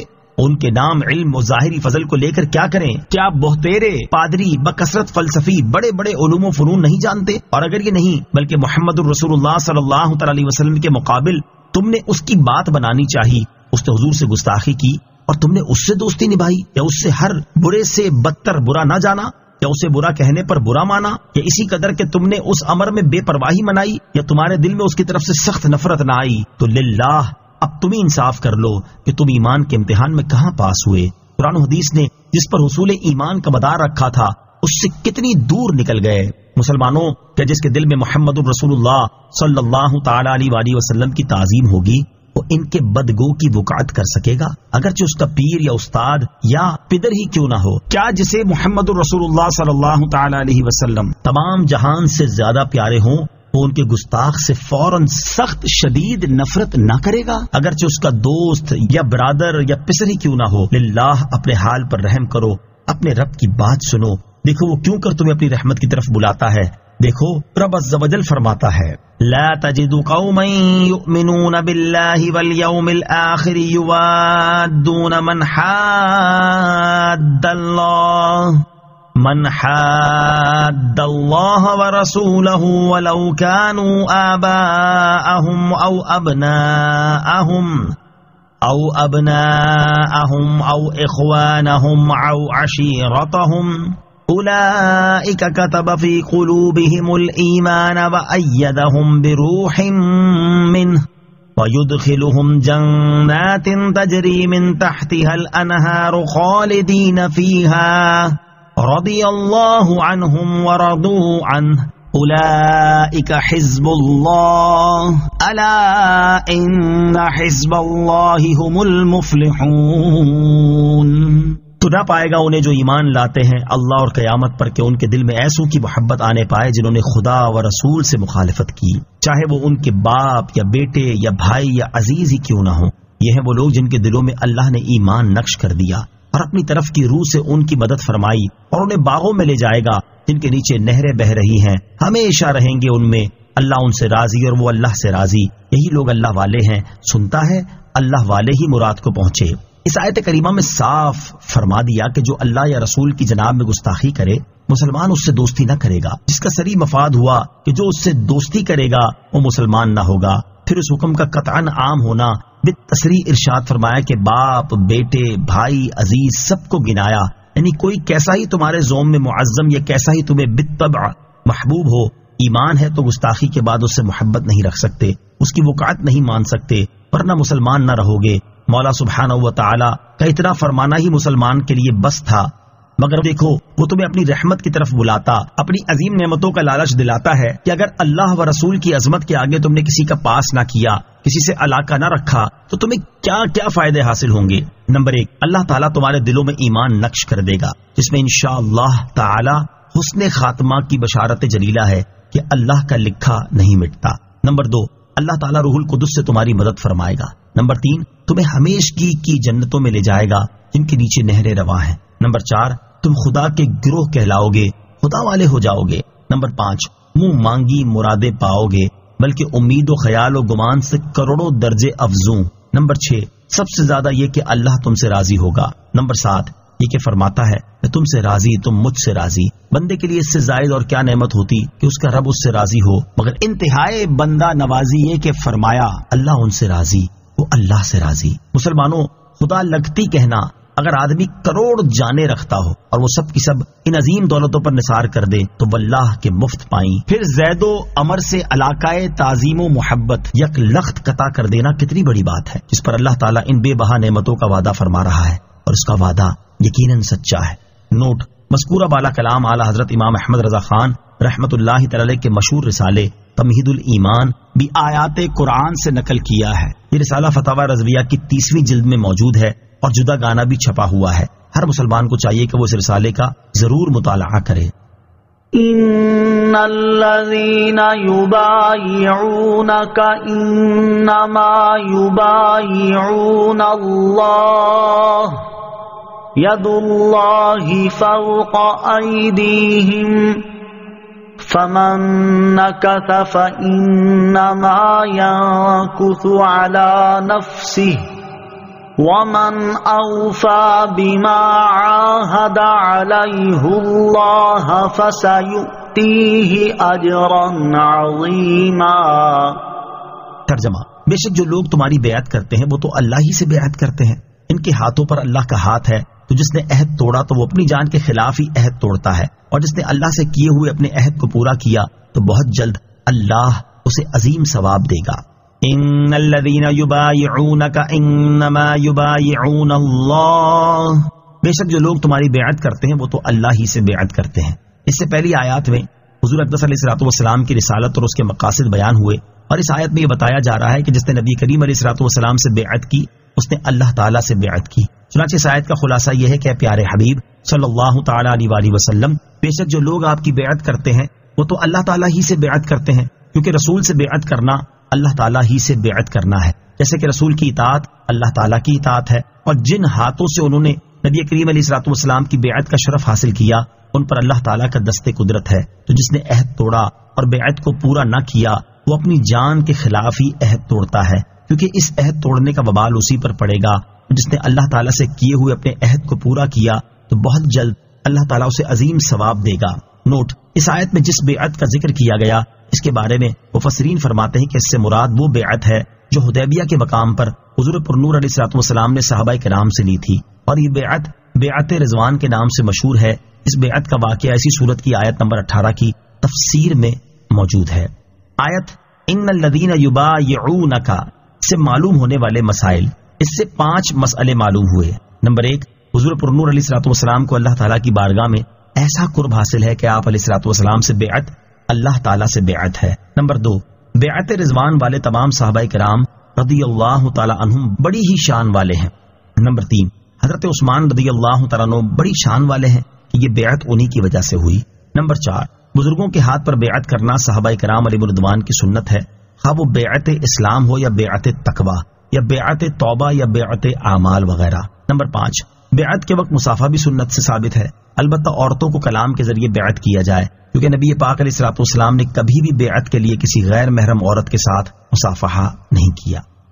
سَيَقُولُ لَكَ الْمُخَلَّفُونَ مِنَ الْأَعْرَابِ شَغَلَتْنَا أَمْوَالُنَا وَأَهْلُونَا فَاسْتَغْفِرْ لَنَا يَقُولُونَ بِأَلْسِنَتِهِم مَّا لَيْسَ فِي قُلُوبِهِمْ قُلْ فَمَن يَمْلِكُ لَكُم مِّنَ اللَّهِ شَيْئًا إِنْ أَرَادَ بِكُمْ ضَرًّا أَوْ أَرَادَ بِكُمْ نَفْعًا بَلْ كَانَ اللَّهُ بِمَا تَعْمَلُونَ خَبِيرًا بل ظننتم أن لن ينقلب الرسول والمؤمنون إلى أهليهم أبدا وزين ذلك في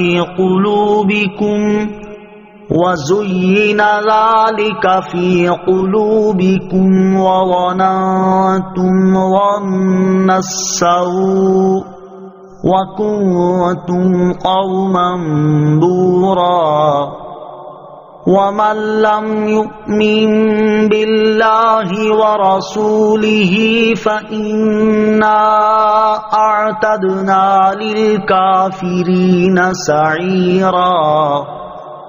ترجمہ: پیچھے رہ جانے والے دیہاتی اب تم سے کہیں گے کہ ہمیں ہمارے مال اور ہمارے گھر والوں نے مشغول رکھا، تو اب آپ ہمارے لیے مغفرت کی دعا کر دیں۔ وہ اپنی زبانوں سے وہ بات کہتے ہیں جو ان کے دلوں میں نہیں ہے۔ تم فرماؤ، اگر اللہ تمہیں نقصان پہنچانا چاہے یا وہ تمہاری بھلائی کا ارادہ فرمائے تو اللہ کے مقابلے میں کون تمہارے لیے کسی چیز کا اختیار رکھتا ہے؟ بلکہ اللہ تمہارے کاموں سے خبردار ہے۔ بلکہ تم تو یہ سمجھے ہوئے تھے کہ رسول اور مسلمان ہرگز کبھی اپنے گھر والوں کی طرف واپس نہ آئیں گے، اور یہ بات تمہارے دلوں میں بڑی خوبصورت بنا دی گئی تھی، اور تم نے یہ بہت برا گمان کیا تھا، اور تم ہلاک ہونے والے لوگ تھے۔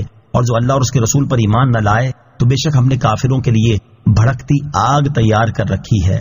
سَيَقُولُ لَكَ الْمُخَلَّفُونَ مِنَ الْأَعْرَابِ پیچھے رہ جانے والے دیہاتی اب تم سے کہیں گے۔ جب رسول کریم علیہ الصلوۃ والسلام نے حدیبیہ کے سال عمرے کی نیت سے مکہ مکرمہ جانے کا ارادہ فرمایا تو مدینہ منورہ سے قریبی گاؤں والے اور دیہاتی جن کا تعلق غفار، مزینہ، جوہینہ، اشجع اور اسلم قبیلے سے تھا، کفار قریش کے خوف سے آپ کے ساتھ نہ گئے، حالانکہ نبی اکرم علیہ الصلوۃ والسلام نے عمرے کا احرام باندھا تھا اور قربانی کے جانور بھی ساتھ تھے، جس سے صاف ظاہر تھا کہ جنگ کا ارادہ نہیں ہے۔ پھر بھی بہت سے دیہاتیوں پر جانا بھاری ہوا اور وہ کام کا بہانہ بنا کر وہیں رہ گئے، اور حقیقت میں ان کو گمان یہ تھا کہ قریش بہت طاقتور ہیں، اس لیے مسلمان ان سے بچ کر نہ آئیں گے بلکہ سب وہیں ہلاک ہو جائیں گے۔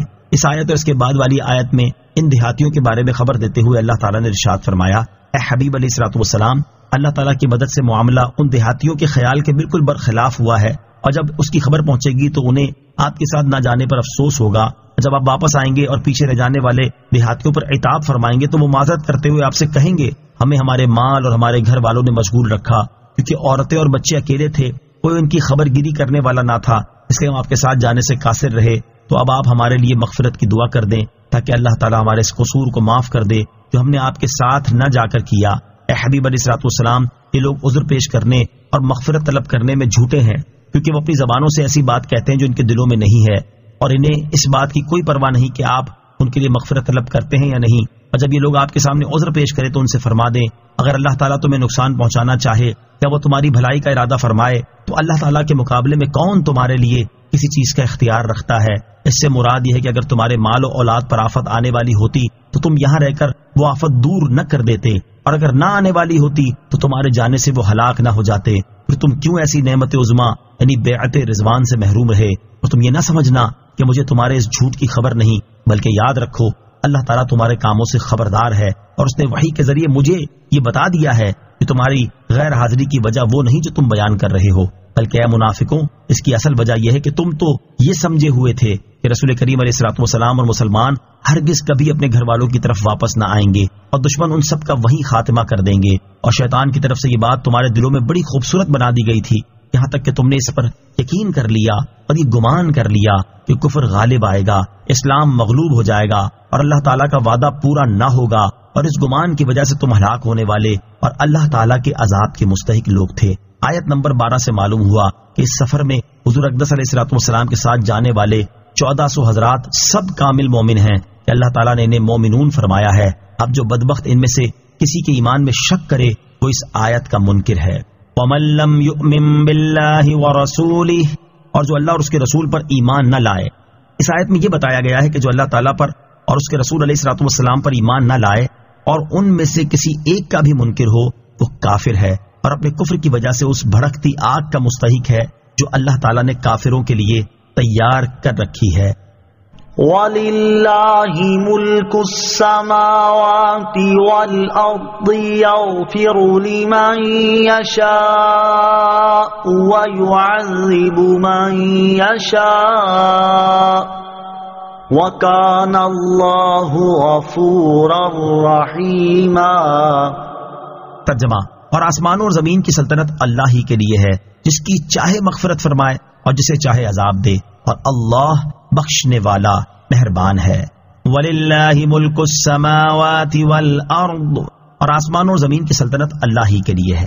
بیعت کرنے والوں اور برے گمان کرنے والوں کا حال بیان کرنے کے بعد یہاں ارشاد فرمایا جا رہا ہے کہ آسمانوں اور زمین کی سلطنت اللہ تعالیٰ کے لیے ہے، وہ ان میں جیسے چاہے تصرف فرمائے، اور جس کی یہ شان ہے وہ اپنی مشیت کے مطابق جس کی چاہے مغفرت فرمائے اور جسے چاہے عذاب دے، اور اس کی مغفرت اور رحمت عذاب کے مقابلے میں زیادہ ہے، جیسا کہ آیت کے آخر میں یہ ارشاد فرمانے سے معلوم ہوا کہ اللہ تعالیٰ بخشنے والا مہربان ہے۔ مغفرت اور عذاب سے متعلق 4 باتیں، یہاں مغفرت اور عذاب سے متعلق 4 باتیں یاد رکھیں۔ نمبر 1، گناہگار مسلمان کی مغفرت فرما دینا اللہ تعالیٰ کا فضل ہے، اور اسے عذاب دینا اس کا عدل ہے، اور کسی کو یہ حق حاصل نہیں ہے کہ وہ اللہ تعالیٰ کے فضل اور عدل پر اعتراض کر کے اس میں دخل اندازی کرے۔ نمبر 2، اللہ تعالیٰ کی رحمت اس کے غضب پر حاوی ہے، اور عذاب کے مقابلے میں مغفرت زیادہ ہے، لیکن اس کی وجہ سے نیک اعمال چھوڑ دینا اور نافرمانیوں میں مبتلا ہو جانا بہت بڑی نادانی ہے۔ نمبر 3، اللہ تعالیٰ اور اس کے رسول علیہ الصلوۃ والسلام پر صحیح طریقے سے ایمان لانا اور ایمان کے تقاضوں کے مطابق عمل کرنا اللہ تعالیٰ کی مغفرت حاصل ہونے کے اہم ترین ذرائع اور اسباب ہیں۔ انہیں اختیار کرنے کے بعد اس کے فضل کی امید رکھنی چاہیے اور اس کے عدل سے ڈرنا چاہیے۔ نمبر 4، جو لوگ کافر ہیں اور کسی صورت اپنے کفر سے توبہ کر کے ایمان لانے پر تیار نہیں اور وہ اسی حال میں مر جاتے ہیں، یوں ہی جو شخص زندگی میں مسلمان رہا لیکن اس کا خاتمہ ایمان پر نہ ہوا، ان کی مغفرت کی کوئی صورت ہی نہیں ہے، اور یہ لوگ ہمیشہ کے لیے جہنم میں ہی جائیں گے۔ لہٰذا کافر تو دین اسلام میں داخل ہو جائیں، اور ہر مسلمان کو چاہیے کہ وہ اپنے ایمان کی حفاظت کی فکر کرے۔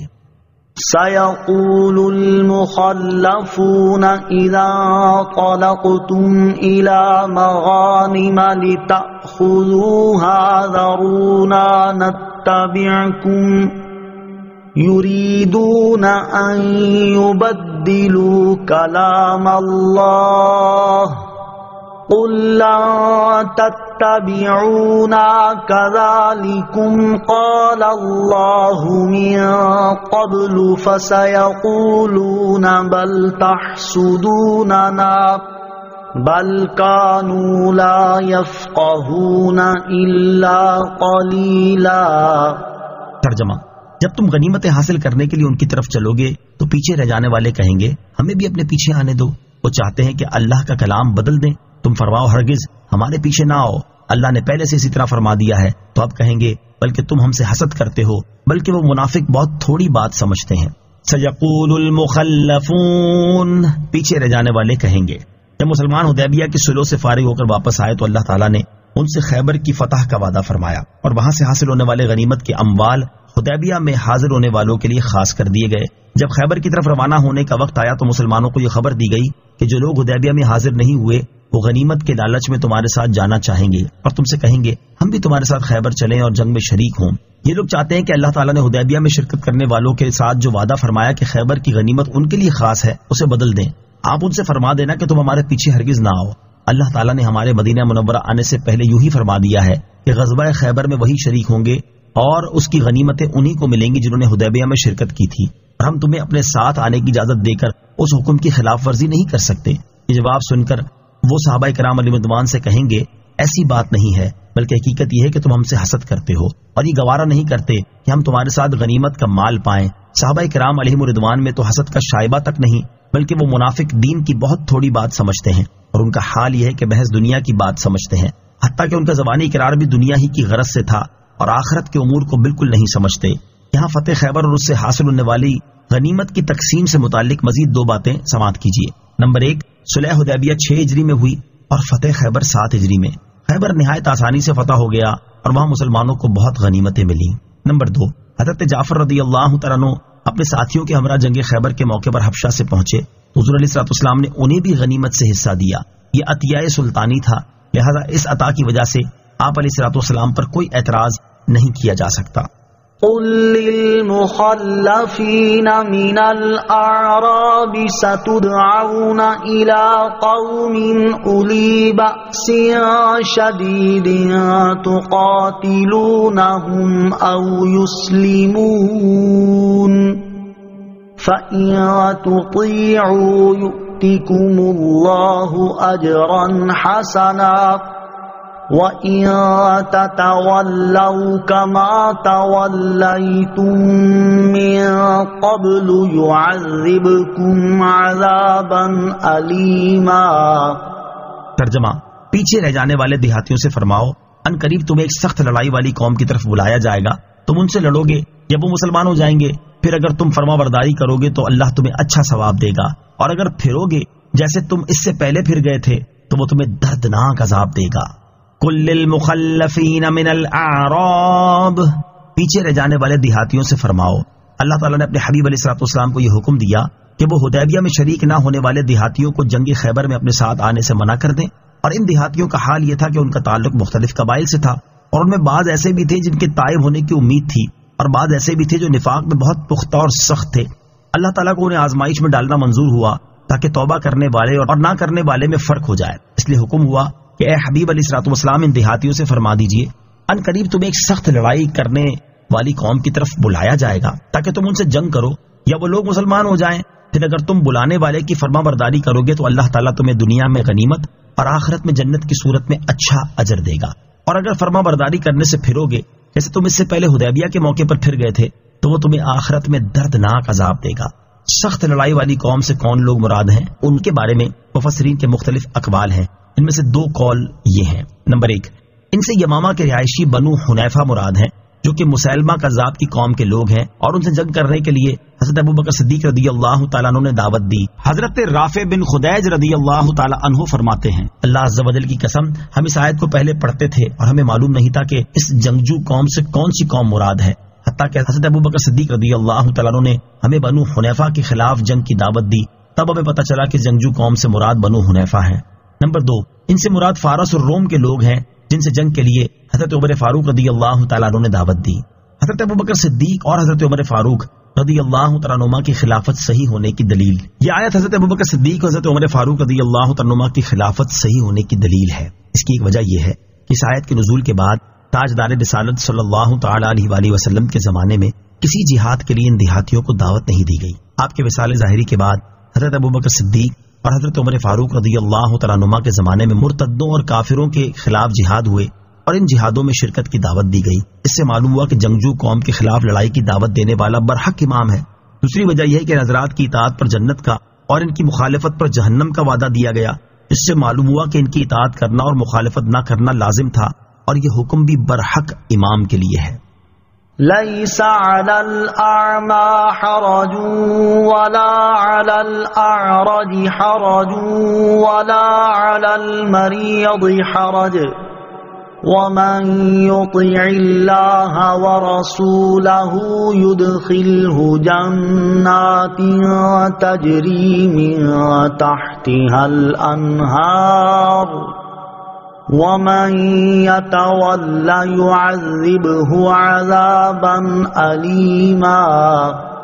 ترجمہ: اندھے پر کوئی تنگی نہیں اور نہ لنگڑے پر کوئی مضائقہ اور نہ بیمار پر کوئی حرج ہے، اور جو اللہ اور اس کے رسول کا حکم مانے تو اللہ اسے باغوں میں داخل فرمائے گا جن کے نیچے نہریں بہتی ہیں، اور جو پھرے اللہ اسے دردناک عذاب دے گا۔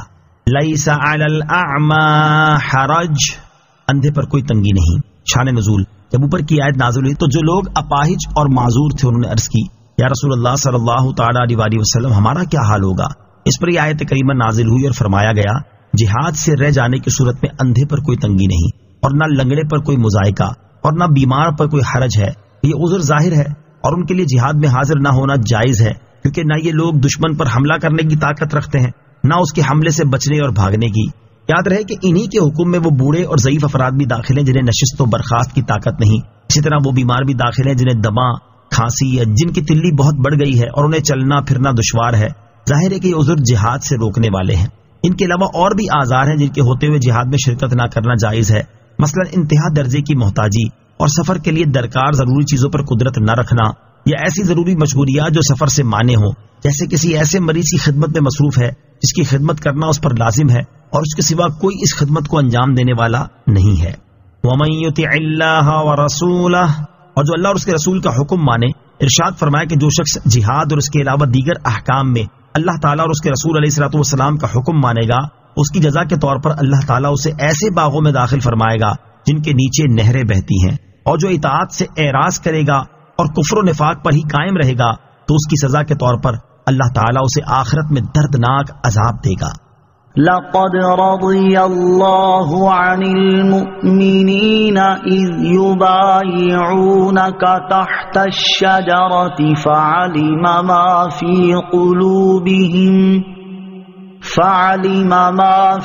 قلوبهم فأنزل السكينة عليهم وأثابهم فتحا قريبا۔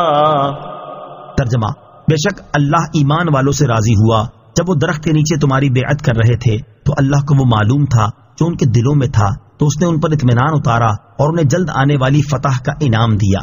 لقد رضی اللہ عن المؤمنین، بے شک اللہ ایمان والوں سے راضی ہوا۔ حدیبیہ میں حاضر ہونے سے پیچھے رہ جانے والوں کے احوال بیان کرنے کے بعد یہاں سے دوبارہ حدیبیہ میں شرکت کرنے والوں کا حال بیان کیا جا رہا ہے۔ چنانچہ ارشاد فرمایا، اے پیارے حبیب صلی اللہ تعالی علیہ وسلم، بے شک اللہ تعالیٰ ایمان والوں سے راضی ہوا جب وہ حدیبیہ کے مقام پر درخت کے نیچے تمہاری بیعت کر رہے تھے، اور جس چیز پر بیعت کر رہے تھے اس سے متعلق ان کے دلوں میں موجود صدق، اخلاص اور وفا سب اللہ تعالیٰ کو معلوم تھا، تو اللہ تعالیٰ نے ان کے دلوں پر اطمینان اتارا اور انہیں جلد آنے والی فتح کا انعام دیا۔ اس سے خیبر کی فتح مراد ہے جو کہ حدیبیہ سے واپس آنے کے 6 ماہ بعد حاصل ہوئی۔ بیعت رضوان اور اس کا سبب: حدیبیہ کے مقام پر جن صحابہ کرام علیہم رضوان نے بیعت کی انہیں چونکہ رضائے الہی کی بشارت دی گئی، اس لیے اس بیعت کو بیعت رضوان کہتے ہیں۔ اس بیعت کا ظاہری سبب یہ پیش آیا کہ سرکار دو عالم صلی اللہ تعالی علیہ وسلم نے حدیبیہ سے حضرت عثمان غنی رضی اللہ تعالیٰ عنہ کو اشراف قریش کے پاس مکہ مکرمہ بھیجا تاکہ انہیں اس بات کی خبر دیں کہ حضور اقدس صلی اللہ تعالی علیہ وسلم بیت اللہ کی زیارت کے لیے عمرے کے ارادے سے تشریف لائے ہیں، اور آپ کا ارادہ جنگ کرنے کا نہیں ہے، اور ان سے یہ بھی فرمانا تھا کہ جو کمزور مسلمان وہاں ہیں انہیں اطمینان دلا دیں کہ مکہ مکرمہ عنقریب فتح ہوگا اور اللہ تعالیٰ اپنے دین کو غالب فرمائے گا۔ حضرت عثمان غنی رضی اللہ تعالیٰ عنہ سرداران قریش کے پاس تشریف لے گئے اور انہیں خبر دی۔ قریش اس بات پر متفق رہے کہ نبی کریم علیہ الصلوۃ والسلام اس سال تو تشریف نہ لائیں، اور حضرت عثمان غنی رضی اللہ تعالیٰ عنہ سے کہا کہ اگر آپ کعبہ معظمہ کا طواف کرنا چاہیں تو کر لیں۔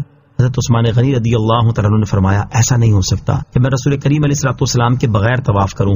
ادھر حدیبیہ میں موجود مسلمانوں نے کہا، حضرت عثمان بڑے خوش نصیب ہیں جو کعبہ معظمہ پہنچے اور طواف سے مشرف ہوئے۔ حضور انور علیہ الصلوۃ والسلام نے ارشاد فرمایا، میں جانتا ہوں کہ وہ ہمارے بغیر طواف نہ کریں گے۔ حضرت عثمان غنی رضی اللہ تعالیٰ عنہ نے نبی اکرم علیہ الصلوۃ والسلام کے حکم کے مطابق مکہ مکرمہ کے کمزور مسلمانوں کو فتح کی بشارت بھی پہنچائی. پھر قریش نے حضرت عثمان غنی رضی اللہ تعالیٰ عنہ کو روک لیا اور حدیبیہ میں یہ خبر مشہور ہو گئی کہ حضرت عثمان غنی رضی اللہ تعالیٰ عنہ شہید کر دیے گئے ہیں. اس پر مسلمانوں کو بہت جوش آیا اور رسول کریم علیہ الصلوۃ والسلام نے صحابہ کرام سے کفار کے مقابلے میں جہاد پر ثابت قدم رہنے کی بیعت لی. یہ بیعت ایک بڑے خاردار درخت کے نیچے ہوئی جسے عرب میں سمورا کہتے ہیں. حضور انور علیہ الصلوۃ والسلام نے اپنا بایاں دست مبارک دائیں دست اقدس میں لیا اور فرمایا کہ یہ عثمان رضی اللہ تعالیٰ عنہ کی بیعت ہے، اور دعا فرمائی یا رب عثمان رضی اللہ تعالیٰ عنہ تیرے اور تیرے رسول علیہ الصلوۃ والسلام کے کام میں ہیں. اس واقعے سے معلوم ہوتا ہے کہ سید المرسلین علیہ الصلوۃ والسلام کو نور نبوت سے معلوم تھا کہ حضرت عثمان رضی اللہ تعالیٰ عنہ شہید نہیں ہوئے، جبھی تو ان کی بیعت لی. مشرکین اس بیعت کا حال سن کر خوفزدہ ہوئے اور انہوں نے حضرت عثمان غنی رضی اللہ تعالیٰ عنہ کو بھیج دیا. بیعت رضوان میں شرکت کرنے والے صحابہ کرام علیہم الرضوان کی فضیلت، اس بیعت میں جن صحابہ کرام رضی اللہ تعالیٰ عنہ نے شرکت فرمائی ان کی ایک فضیلت تو اسی آیت پاک میں بیان ہوئی کہ اللہ تعالیٰ نے انہیں خاص طور پر اپنی رضا سے نوازا، اور دوسری فضیلت حدیث پاک میں بیان ہوئی ہے. جیسا کہ حضرت جابر رضی اللہ تعالیٰ عنہ سے روایت ہے، رسول کریم صلی اللہ تعالیٰ علیہ وسلم نے ارشاد فرمایا جن لوگوں نے درخت کے نیچے بیعت کی تھی ان میں سے کوئی بھی دوزخ میں داخل نہ ہوگا. آیت لقد رضی اللہ عن المؤمنین سے معلوم ہونے والے مسائل. اس آیت سے 4 مسئلے معلوم ہوئے. نمبر 1، بیعت رضوان میں شرکت کرنے والے سارے ہی مخلص مومن ہیں کیونکہ اللہ تعالیٰ نے انہیں کسی تخصیص کے بغیر مومن فرمایا. نمبر 2، یہ بیعت کرنے والے تمام حضرات سے اللہ تعالیٰ خاص طور پر راضی ہو چکا ہے. نمبر 3، اس خصوصی رضا کا سبب یہ بیعت ہے کہ ارشاد ہوا اذ یبایعونک، جب وہ تمہاری بیعت کر رہے تھے. نمبر 4، بیعت ایمان کے سوا اعمال وغیرہ پر بھی ہونی چاہیے. وَمَغَانِمَ كَثِيرَةً يَأْخُذُونَهَا وَكَانَ اللَّهُ عَزِيزًا حَكِيمًا. ترجمہ، اور بہت سی غنیمتیں جنہیں وہ لیں گے اور اللہ عزت والا حکمت والا ہے. وَمَغَانِمَ كَثِيرَةً يَأْخُذُونَهَا، اور بہت سی غنیمتیں جنہیں وہ لیں گے، یعنی حدیبیہ میں شرکت کرنے والوں کو اللہ تعالیٰ دنیاوی انعام کے طور پر خیبر کی فتح عطا فرمائے گا، اور اس فتح میں غنیمت کے طور پر خیبر والوں کے بہت سے اموال بھی عطا فرمائے گا جنہیں وہ لیں گے. اور اللہ تعالیٰ کی شان یہ ہے کہ اس کی قدرت و غلبہ کامل ہے اور وہ تمہاری مدد سے بے نیاز ہے اور کامل حکمت والا ہے. اسی لیے اس نے اپنے دشمنوں کو تمہارے ہاتھوں سے ہلاک کروایا تاکہ تمہیں ثواب ملے. یاد رہے کہ خیبر کا علاقہ بڑا زرخیز تھا، یہاں عمدہ کھجوریں بکثرت پیدا ہوتی تھیں اور یہاں کے یہودی مالدار بھی بہت تھے. جب خیبر فتح ہوا تو ان کے اموال رسول کریم علیہ الصلوۃ والسلام نے صحابہ کرام میں تقسیم فرمائے. وعدکم اللہ مغانم کثیرۃ تأخذونها فعجل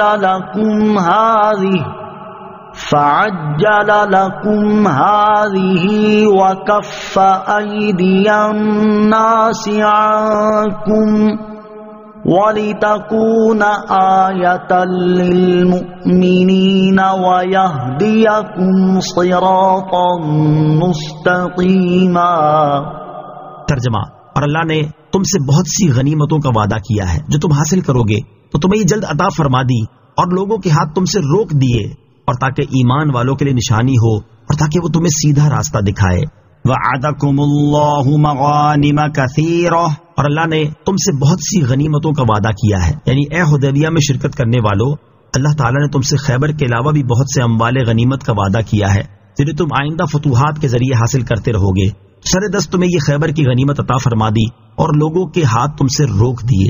اس سے مراد یہ ہے کہ خیبر والوں کے ہاتھ مسلمانوں سے روک دیے کہ اللہ تعالیٰ نے ان کے دلوں میں رعب ڈال دیا، جس کی وجہ سے وہ کثیر تعداد اور حربی قوت ہونے کے باوجود مسلمانوں پر فتح حاصل نہ کر سکے. یا یہ مراد ہے کہ مسلمانوں کے اہل و عیال سے لوگوں کے ہاتھ روک دیے کہ وہ خوفزدہ ہو کر انہیں نقصان نہ پہنچا سکے. اس کا واقعہ یہ ہوا کہ جب مسلمان جنگ خیبر کے لیے روانہ ہوئے تو خیبر والوں کے حلیف بنی اسد و غطفان نے چاہا کہ مسلمانوں کے پیچھے مدینہ طیبہ پر حملہ کر کے ان کے اہل و عیال کو لوٹ لیں. اللہ تعالیٰ نے ان کے دلوں میں ایسا رعب ڈالا کہ انہیں اس کی ہمت ہی نہ ہوئی.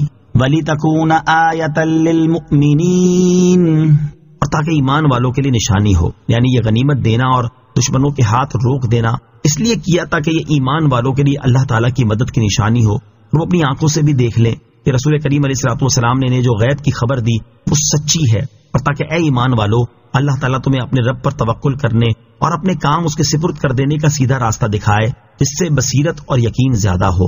اس سے معلوم ہوا کہ صلح حدیبیہ میں حاضر ہونے والے مومنین ہدایت پر تھے اور ہدایت پر رہے، ان میں سے کوئی ہدایت سے نہ ہٹا، تو جو اس کا انکار کرے وہ اس آیت کا منکر ہے۔ وَأُخْرَى لَمْ تَقْدِرُوا عَلَيْهَا قَدْ أَحَاطَ اللَّهُ بِهَا وَكَانَ اللَّهُ عَلَى كُلِّ شَيْءٍ قَدِيرًا۔ ترجمہ، اور دوسری غنیمتوں کا بھی وعدہ فرمایا ہے جن پر تمہیں قدرت نہیں، انہیں اللہ نے گھیر رکھا ہے اور اللہ ہر چیز پر قادر ہے۔ وَأُخْرَى لَمْ تَقْدِرُوا عَلَيْهَا، اور دوسری غنیمتوں کا جن پر تمہیں قدرت نہیں، یعنی اللہ تعالیٰ نے ایک اور علاقے کی فتح اور اس سے حاصل ہونے والے اموال غنیمت کا تم سے وعدہ فرمایا ہے جسے فتح کرنے پر تمہیں قدرت نہ تھی۔ اللہ تعالیٰ نے تمہارے لیے انہیں گھیر رکھا ہے تاکہ تم ان پر فتح و غنیمت حاصل کرو۔ حضرت عبداللہ ابن عباس رضی اللہ تعالیٰ عنہما فرماتے ہیں، اس علاقے سے فارس اور روم مراد ہے۔ اہل عرب ان سے جنگ کرنے پر قادر نہ تھے، یہاں تک کہ اللہ تعالیٰ نے انہیں دین اسلام سے مشرف فرمایا اور اس کی برکت سے عرب والوں کو اہل فارس اور روم سے جنگ کرنے کی قدرت عطا فرما دی۔ بعض مفسرین فرماتے ہیں اس سے خیبر مراد ہے جس کا اللہ تعالیٰ نے پہلے سے وعدہ فرمایا تھا اور مسلمانوں کو کامیابی کی امید نہ تھی، اللہ تعالیٰ نے انہیں فتح دی۔ ایک قول یہ ہے کہ اس سے فتح مکہ مراد ہے اور ایک قول یہ ہے کہ اس سے ہر وہ فتح مراد ہے جو اللہ تعالیٰ نے مسلمانوں کو عطا فرمائی۔ وَلَوْ قَاتَلَكُمُ الَّذِينَ كَفَرُوا لَوَلَّوُا الْأَدْبَارَ ثُمَّ لَا يَجِدُونَ وَلِيًّا وَلَا نَصِيرًا۔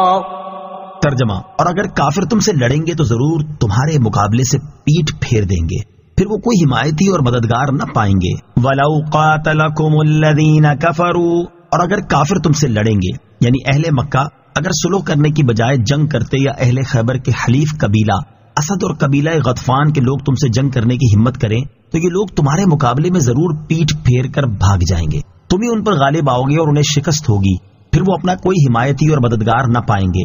بعض علماء فرماتے ہیں کہ اگر اب بھی مسلمان صحیح مسلمان ہو کر یعنی صحیح طریقے سے اسلامی احکام پر عمل کر کے اللہ تعالیٰ کی رضا کے لیے جنگ کریں تو بدر و حنین کے نظارے نظر آ سکتے ہیں۔ سنت اللہ التي قد خلت من قبل ولا تجد لسنت اللہ تبدیلا۔ ترجمہ، اللہ کا دستور ہے جو پہلے لوگوں میں گزر چکا ہے اور تم ہرگز اللہ کے دستور میں تبدیلی نہ پاؤ گے۔ سنت اللہ التي قد خلت من قبل، اللہ کا دستور ہے جو پہلے لوگوں میں گزر چکا ہے۔ ارشاد فرمایا کہ اللہ تعالیٰ کا دستور ہے کہ وہ ایمان والوں کی مدد فرماتا اور کافروں پر قہر فرماتا ہے، جیسا کہ گزشتہ امتوں کے حالات سے ظاہر ہے، اور تم ہرگز اللہ تعالیٰ کے اس دستور میں تبدیلی نہ پاؤ گے، یعنی یہ کبھی نہ ہوگا کہ اللہ تعالیٰ کفار کے مقابلے میں ایمان والوں کی مدد بلا وجہ نہ فرمائے۔ اگر کبھی مسلمان شکست کھا جائیں تو یا ان کی اپنی غلطی ہوگی یا اس میں اللہ تعالیٰ کی خاص حکمت ہوگی، اور یہ شکست بھی عارضی ہوگی۔ اس سے معلوم ہوا کہ بہت دفعہ مسلمانوں کا مغلوب ہو جانا اس آیت کے خلاف نہیں ہے، اور کافروں کے غلبے کو بنیاد بنا کر اس آیت پر اعتراض نہیں کیا جا سکتا۔ وَهُوَ الَّذِي كَفَّ أَيْدِيَهُمْ عَنكُمْ وَأَيْدِيَكُمْ عَنْهُمْ بِبَطْنِ مَكَّةَ مِن بَعْدِ أَنْ أَظْفَرَكُمْ عَلَيْهِمْ وَكَانَ اللَّهُ بِمَا تَعْمَلُونَ بَصِيرًا۔ ترجمہ، اور وہی ہے جس نے وادی مکہ میں کافروں کے ہاتھ تم سے روک دیے اور تمہارے ہاتھ ان سے روک دیے، حالانکہ اللہ نے تمہیں ان پر قابو دے دیا تھا اور اللہ تمہارے کام دیکھتا ہے۔ وَهُوَ الَّذِي كَفَّ أَيْدِيَهُمْ عَنكُمْ، اور وہی ہے جس نے کافروں کے ہاتھ تم سے روک دیے۔ ارشاد فرمایا کہ اللہ وہی ہے جس نے وادی مکہ میں کافروں کے ہاتھ تم سے لڑائی کرنے سے روک دیے اور تمہارے ہاتھ ان کافروں کو قتل کرنے سے روک دیے، حالانکہ اللہ تعالیٰ نے تمہیں ان کافروں پر قابو دے دیا تھا اور تم انہیں آسانی سے قتل کر سکتے تھے۔ اگر تم انہیں قتل کر دیتے تو دونوں طرف سے لڑائی چھڑ جاتی، اور اس لڑائی میں اگرچہ مسلمان ہی غالب آتے لیکن اس موقع پر یہ مسلمانوں کے حق زیادہ مفید نہ ہوتی، اسی لیے اللہ تعالیٰ نے جنگ کا سبب پیدا ہی نہ ہونے دیا، اور اللہ تعالیٰ تمہارے کام دیکھتا ہے۔ بعض مفسرین کے نزدیک یہ معاملہ فتح مکہ کے دن ہوا، اور اسی سے امام اعظم رضی اللہ تعالیٰ عنہ نے یہ ثابت فرمایا کہ مکہ مکرمہ صلح سے نہیں بلکہ قوت سے فتح ہوا تھا، اور بعض مفسرین کے نزدیک صلح حدیبیہ کے موقع پر ایسا ہوا۔ اور اس آیت کی شان نزول سے متعلق حضرت انس رضی اللہ تعالیٰ عنہ سے مروی ہے کہ اہل مکہ میں سے 80 ہتھیار بند جوان جبل تنعیم سے مسلمانوں پر حملہ کرنے کے ارادے سے اترے، مسلمانوں نے انہیں گرفتار کر کے سرکار دو عالم علیہ الصلوۃ والسلام کی خدمت میں حاضر کر دیا۔ حضور علیہ الصلوۃ والسلام نے معاف فرمایا اور چھوڑ دیا۔ اس پر یہ آیت نازل ہوئی، هم الذين كفروا وصدوكم عن المسجد الحرام والهدي معكوفا أن يبلغ محله ولولا رجال مؤمنون ونساء مؤمنات لم تعلموهم أن تطؤوهم فتصيبكم منهم معرة بغير علم ليدخل الله في رحمته من يشاء لو تزيلوا لعذبنا الذين كفروا منهم عذابا أليما۔ ترجمہ، وہ وہی لوگ ہیں جنہوں نے کفر کیا اور تمہیں مسجد حرام سے روکا اور قربانی کے جانوروں کو روکا، اس حال میں کہ وہ اپنی قربانی کی جگہ پہنچنے سے رکے ہوئے تھے۔ اور اگر مکہ میں کچھ مسلمان مرد اور مسلمان عورتیں نہ ہوتے جن کی تمہیں خبر نہیں، اور یہ بات نہ ہوتی کہ تم انہیں روند ڈالو گے، پھر تمہیں ان کی طرف سے لا علمی میں کوئی ناپسندیدہ بات پہنچے گی، تو ہم تمہیں کفار مکہ سے جہاد کی اجازت دے دیتے۔ ان کا یہ بچاؤ اس لیے ہے کہ اللہ اپنی رحمت پہ داخل کرتا ہے جسے چاہتا ہے۔ اگر مسلمان وہاں سے ہٹ جاتے تو ہم ضرور ان میں سے کافروں کو دردناک عذاب دیتے۔ هم الذین کفروا، وہ وہی لوگ ہیں جنہوں نے کفر کیا، یعنی کفار مکہ وہی لوگ ہیں جنہوں نے کفر کیا اور تمہیں حدیبیہ کے مقام پر مسجد حرام تک پہنچنے اور کعبہ معظمہ کا طواف کرنے سے روکا اور قربانی کے جانوروں کو حرم میں موجود اس مقام پر پہنچنے سے روکا جہاں انہیں ذبح کیا جانا تھا۔ اور اگر یہ بات نہ ہوتی کہ کچھ مسلمان مرد اور کچھ مسلمان عورتیں مکہ مکرمہ میں موجود ہیں جنہیں تم پہچانتے نہیں، تو کہیں ایسا نہ ہو کہ اپنے حملے میں تم انہیں بھی روند ڈالو، پھر تمہیں اس پر افسوس ہو کہ تم نے اپنے ہاتھوں اپنے مسلمان بھائیوں کو شہید کر دیا۔ اگر یہ بات نہ ہوتی تو ہم تمہیں اہل مکہ سے جہاد کی اجازت دے دیتے، لیکن مسلمان مردوں عورتوں کی مکہ میں موجودگی کی وجہ سے ابھی تک مکہ کے کافروں کی بھی بچت ہو رہی ہے، اور ان کا یہ بچاؤ اس لیے ہے کہ اللہ تعالیٰ جسے چاہتا ہے اپنی رحمت میں داخل کرتا ہے۔ اگر مسلمان کافروں سے ممتاز ہو جاتے تو اس وقت ہم ضرور اہل مکہ میں سے کافروں کو تمہارے ہاتھ سے قتل کرا کے اور تمہاری قید میں لا کر دردناک عذاب دیتے۔ نیک بندوں کے طفیل بدکاروں سے عذاب ٹل جاتا ہے۔ اس آیت سے معلوم ہوا کہ نیک بندوں کے طفیل بدکاروں سے عذاب ٹل جاتا ہے، جیسے آیت میں مسلمانوں کی وجہ سے کافروں سے عذاب کے مؤخر ہونے کا تذکرہ ہے۔ اور یہ معاملہ صرف دنیا میں نہیں بلکہ مسلمان گناہ گاروں کے حق میں قبر و آخرت میں بھی نیکوں کے قرب کی برکتیں ہوتی ہیں۔ اسی مناسبت سے یہاں ایک حکایت ملاحظہ ہو۔ چنانچہ اعلیٰ حضرت امام احمد رضا خان رحمۃ اللہ تعالی فرماتے ہیں، میں نے حضرت میاں صاحب قبلہ قدس سرہ کو فرماتے سنا، ایک جگہ کوئی قبر کھل گئی اور مردہ نظر آنے لگا۔ دیکھا کہ گلاب کی 2 شاخیں اس کے بدن سے لپٹی ہیں اور گلاب کے 2 پھول اس کے نتھروں پر رکھے ہیں۔ اس کے عزیزوں نے اس خیال سے کہ یہاں قبر پانی کے صدمے سے کھل گئی، دوسری جگہ قبر کھود کر اس میں رکھیں۔ اب جو دیکھیں تو 2 اشدہے اس کے بدن سے لپٹے ہیں، اپنے پھنوں سے اس کا منہ بھنبھوڑ رہے ہیں۔ حیران ہوئے، کسی صاحب دل سے یہ واقعہ بیان کیا، انہوں نے فرمایا وہاں بھی اشدہا ہی تھے، مگر ایک ولی اللہ کے مزار کا قرب تھا، اس کی برکت سے وہ عذاب رحمت ہو گیا تھا۔ وہ اشدہے درخت گل کی شکل ہو گئے تھے اور ان کے پھن گلاب کے پھول، اس کی خیریت چاہو تو وہیں لے جا کر دفن کرو، وہیں لے جا کر رکھا، پھر وہی درخت گل تھے اور وہی گلاب کے پھول۔ إذ جعل الذين كفروا في قلوبهم الحمية حمية الجاهلية فأنزل الله سكينته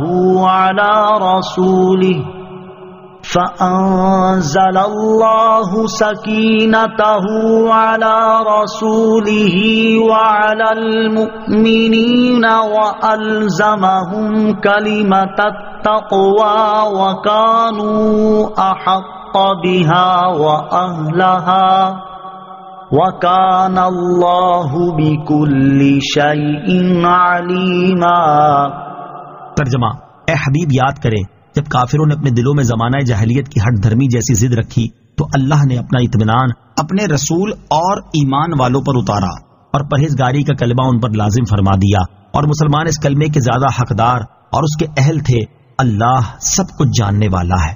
اذ جعل الذین کفروا فی قلوبہم الحمیۃ حمیۃ الجاہلیہ، جب کافروں نے اپنے دلوں میں زمانہ جاہلیت کی ہٹ دھرمی جیسی ہٹ دھرمی رکھی، ارشاد فرمایا کہ اے حبیب صلی اللہ تعالی علیہ وسلم وہ وقت یاد کریں جب کافروں نے اپنے دلوں میں زمانہ جاہلیت کی ہٹ دھرمی جیسی ضد رکھی کہ نبی کریم علیہ الصلوۃ والسلام اور ان کے صحابہ کرام رضی اللہ تعالیٰ عنہم کو مکے میں داخل ہونے اور کعبہ معظمہ کا طواف کرنے سے روکا، تو اللہ تعالیٰ نے اپنا اطمینان اپنے رسول اور ایمان والوں پر اتارا، جس کی برکت سے انہوں نے آئندہ سال آنے پر صلح کی۔ اگر وہ بھی کفار قریش کی طرح ضد کرتے تو ضرور جنگ ہو جاتی، اور پرہیزگاری کا کلمہ ایمان والوں پر لازم فرما دیا، اور کافروں کے مقابلے میں مسلمان اس کلمے کے زیادہ حقدار اور اس کے اہل تھے، کیونکہ اللہ تعالیٰ نے انہیں اپنے دین اور اپنے نبی کریم علیہ الصلوۃ والسلام کی صحبت سے مشرف فرمایا۔ اور اللہ تعالیٰ کی شان یہ ہے کہ وہ کافروں کا حال بھی جانتا ہے اور مسلمانوں کی بھی کوئی چیز اسے مخفی نہیں۔ پرہیزگاری کا کلمہ، اس آیت میں بیان ہوا کہ اللہ تعالیٰ نے حدیبیہ میں شریک صحابہ کرام رضوان اللہ تعالیٰ علیہم اجمعین پر پرہیزگاری کا کلمہ لازم فرما دیا۔ اس کلمے سے مراد لا الہ الا اللہ محمد الرسول اللہ ہے، اور اسے تقوی کی طرف اس لیے منسوب کیا گیا کہ یہ تقوی و پرہیزگاری حاصل ہونے کا سبب ہے۔ حضرت حمران رضی اللہ تعالیٰ عنہ سے روایت ہے، حضرت عثمان بن عفان رضی اللہ تعالیٰ عنہ نے فرمایا، میں نے نبی کریم علیہ الصلوۃ والسلام کو یہ ارشاد فرماتے ہوئے سنا، بے شک میں وہ کلمہ جانتا ہوں جسے کوئی بندہ دل سے حق سمجھ کر کہتا ہے تو اللہ تعالیٰ اسے آگ پر حرام قرار دے دیتا ہے۔ تو یہ سن کر حضرت عمر بن خطاب رضی اللہ تعالیٰ عنہ نے فرمایا، میں تمہیں بتاتا ہوں کہ وہ کون سا ہے۔ وہ کلمہ اخلاص ہے جو اللہ تعالیٰ نے نبی رحمت علیہ الصلوۃ والسلام اور آپ کے اصحاب پر لازم کیا ہے، اور وہی پرہیزگاری کا کلمہ ہے جس کی ترغیب اللہ تعالیٰ کے محبوب نبی کریم علیہ الصلوۃ والسلام نے اپنے چچا ابو طالب کو موت کے وقت دلائی، اور وہ اس بات کی شہادت دینا ہے کہ اللہ تعالیٰ کے سوا کوئی معبود نہیں۔ آیت فَأَنزَلَ اللَّهُ سَكِينَتَهُ عَلَى رَسُولِهِ وَعَلَى الْمُؤْمِنِينَ سے حاصل ہونے والی معلومات۔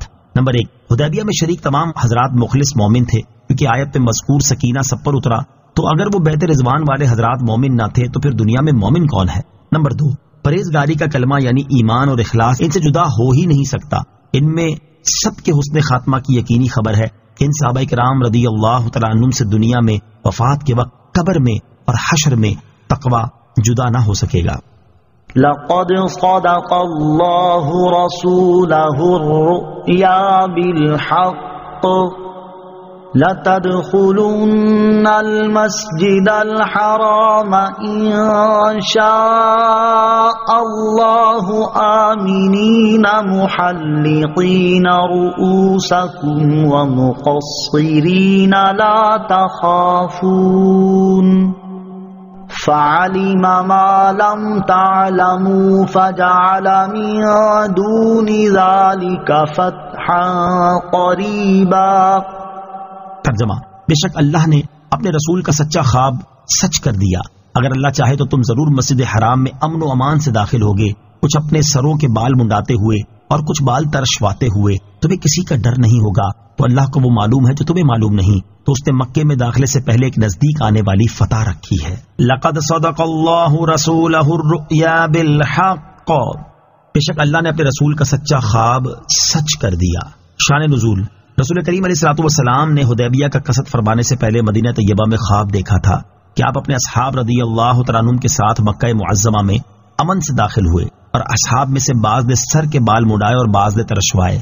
یہ خواب آپ نے اپنے اصحاب رضی اللہ تعالیٰ عنہم سے بیان فرمایا تو انہیں خوشی ہوئی، اور انہوں نے خیال کیا کہ اسی سال وہ مکہ مکرمہ میں داخل ہوں گے۔ جب مسلمان حدیبیہ سے صلح کے بعد واپس ہوئے اور اس سال مکہ مکرمہ میں ان کا داخلہ نہ ہوا تو منافقین نے مذاق اڑایا، طعنے دیے اور کہا اس خواب کا کیا ہوا؟ اس پر اللہ تعالیٰ نے یہ آیت نازل فرمائی اور اس خواب کے مضمون کی تصدیق فرمائی کہ ضرور ایسا ہوگا۔ چنانچہ اگلے سال ایسا ہی ہوا، اور مسلمان اگلے سال بڑی شان و شوکت کے ساتھ مکہ مکرمہ میں فاتحانہ داخل ہوئے۔ آیت کا خلاصہ یہ ہے کہ بے شک اللہ تعالیٰ نے اپنے حبیب علیہ الصلوۃ والسلام کا سچا خواب سچ کر دیا، اگر اللہ تعالیٰ چاہے تو تم ضرور مسجد حرام میں امن و امان سے داخل ہوگے، کچھ اپنے سروں کے تمام بال منڈواتے ہوئے، کچھ تھوڑے سے بال ترشواتے ہوئے، تمہیں کسی دشمن کا ڈر نہیں ہوگا، اور اللہ تعالیٰ کو وہ معلوم ہے جو تمہیں معلوم نہیں، یعنی یہ کہ تمہارا داخل ہونا اگلے سال ہے اور تم اسی سال سمجھے تھے، اور تمہارے لیے تاخیر بہتر تھی کہ اس کے باعث وہاں کے ضعیف مسلمان پامال ہونے سے بچ گئے، تو اس نے مکے میں داخلے سے پہلے ایک نزدیک آنے والی فتح رکھی ہے کہ جس فتح کا وعدہ کیا گیا اس کے حاصل ہونے تک مسلمانوں کے دل اس سے راحت پائیں۔ نزدیک آنے والی فتح سے مراد خیبر کی فتح ہے۔ آیت لَتَدْخُلُنَّ الْمَسْجِدَ الْحَرَامَ سے معلوم ہونے والے مسائل۔ آیت کے حصے اور اس کے بعد والے حصے سے دو مسئلے معلوم ہوئے۔ نمبر 1، کبھی سارے حرم شریف کو مسجد حرام کہہ دیتے ہیں، یہاں ایسا ہی ہے کیونکہ خاص مسجد حرام شریف میں حاجی بال نہیں منڈاتے۔ نمبر 2، حج وغیرہ میں بال منڈوانا کتروانے سے افضل ہے، کیونکہ یہاں اللہ تعالیٰ نے پہلے بال منڈوانے کا ذکر فرمایا ہے۔ هو الذي أرسل رسوله بالهدى ودين الحق ليظهره على الدين كله وكفى بالله شهيدا۔ ترجمہ، وہی اللہ ہے جس نے اپنے رسول کو ہدایت اور سچے دین کے ساتھ بھیجا تاکہ اسے سب دینوں پر غالب کر دے، اور اللہ کافی گواہ ہے۔ والذی ارسل رسولہ بالہدی ودین الحق، وہی ہے جس نے اپنے رسول کو ہدایت اور سچے دین کے ساتھ بھیجا۔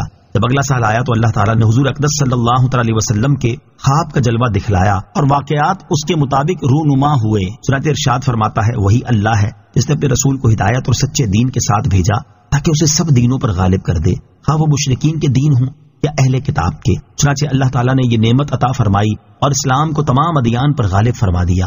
آیت کے آخر میں ارشاد فرمایا کہ بے شک اللہ تعالیٰ اپنے حبیب محمد مصطفیٰ صلی اللہ تعالی علیہ وسلم کی رسالت پر گواہ کافی ہے۔ اس سے معلوم ہوا کہ اللہ تعالیٰ کی وحدانیت کی گواہی دینا رسول کریم علیہ الصلوۃ والسلام کی سنت ہے، اور حضور اقدس علیہ الصلوۃ والسلام کی رسالت کی گواہی دینا اللہ تعالیٰ کی سنت ہے۔ کلمہ طیبہ میں دونوں سنتیں جمع ہیں۔ محمد رسول اللہ والذین معه اشداء علی الکفار رحماء بینہم تراہم رکعا سجدا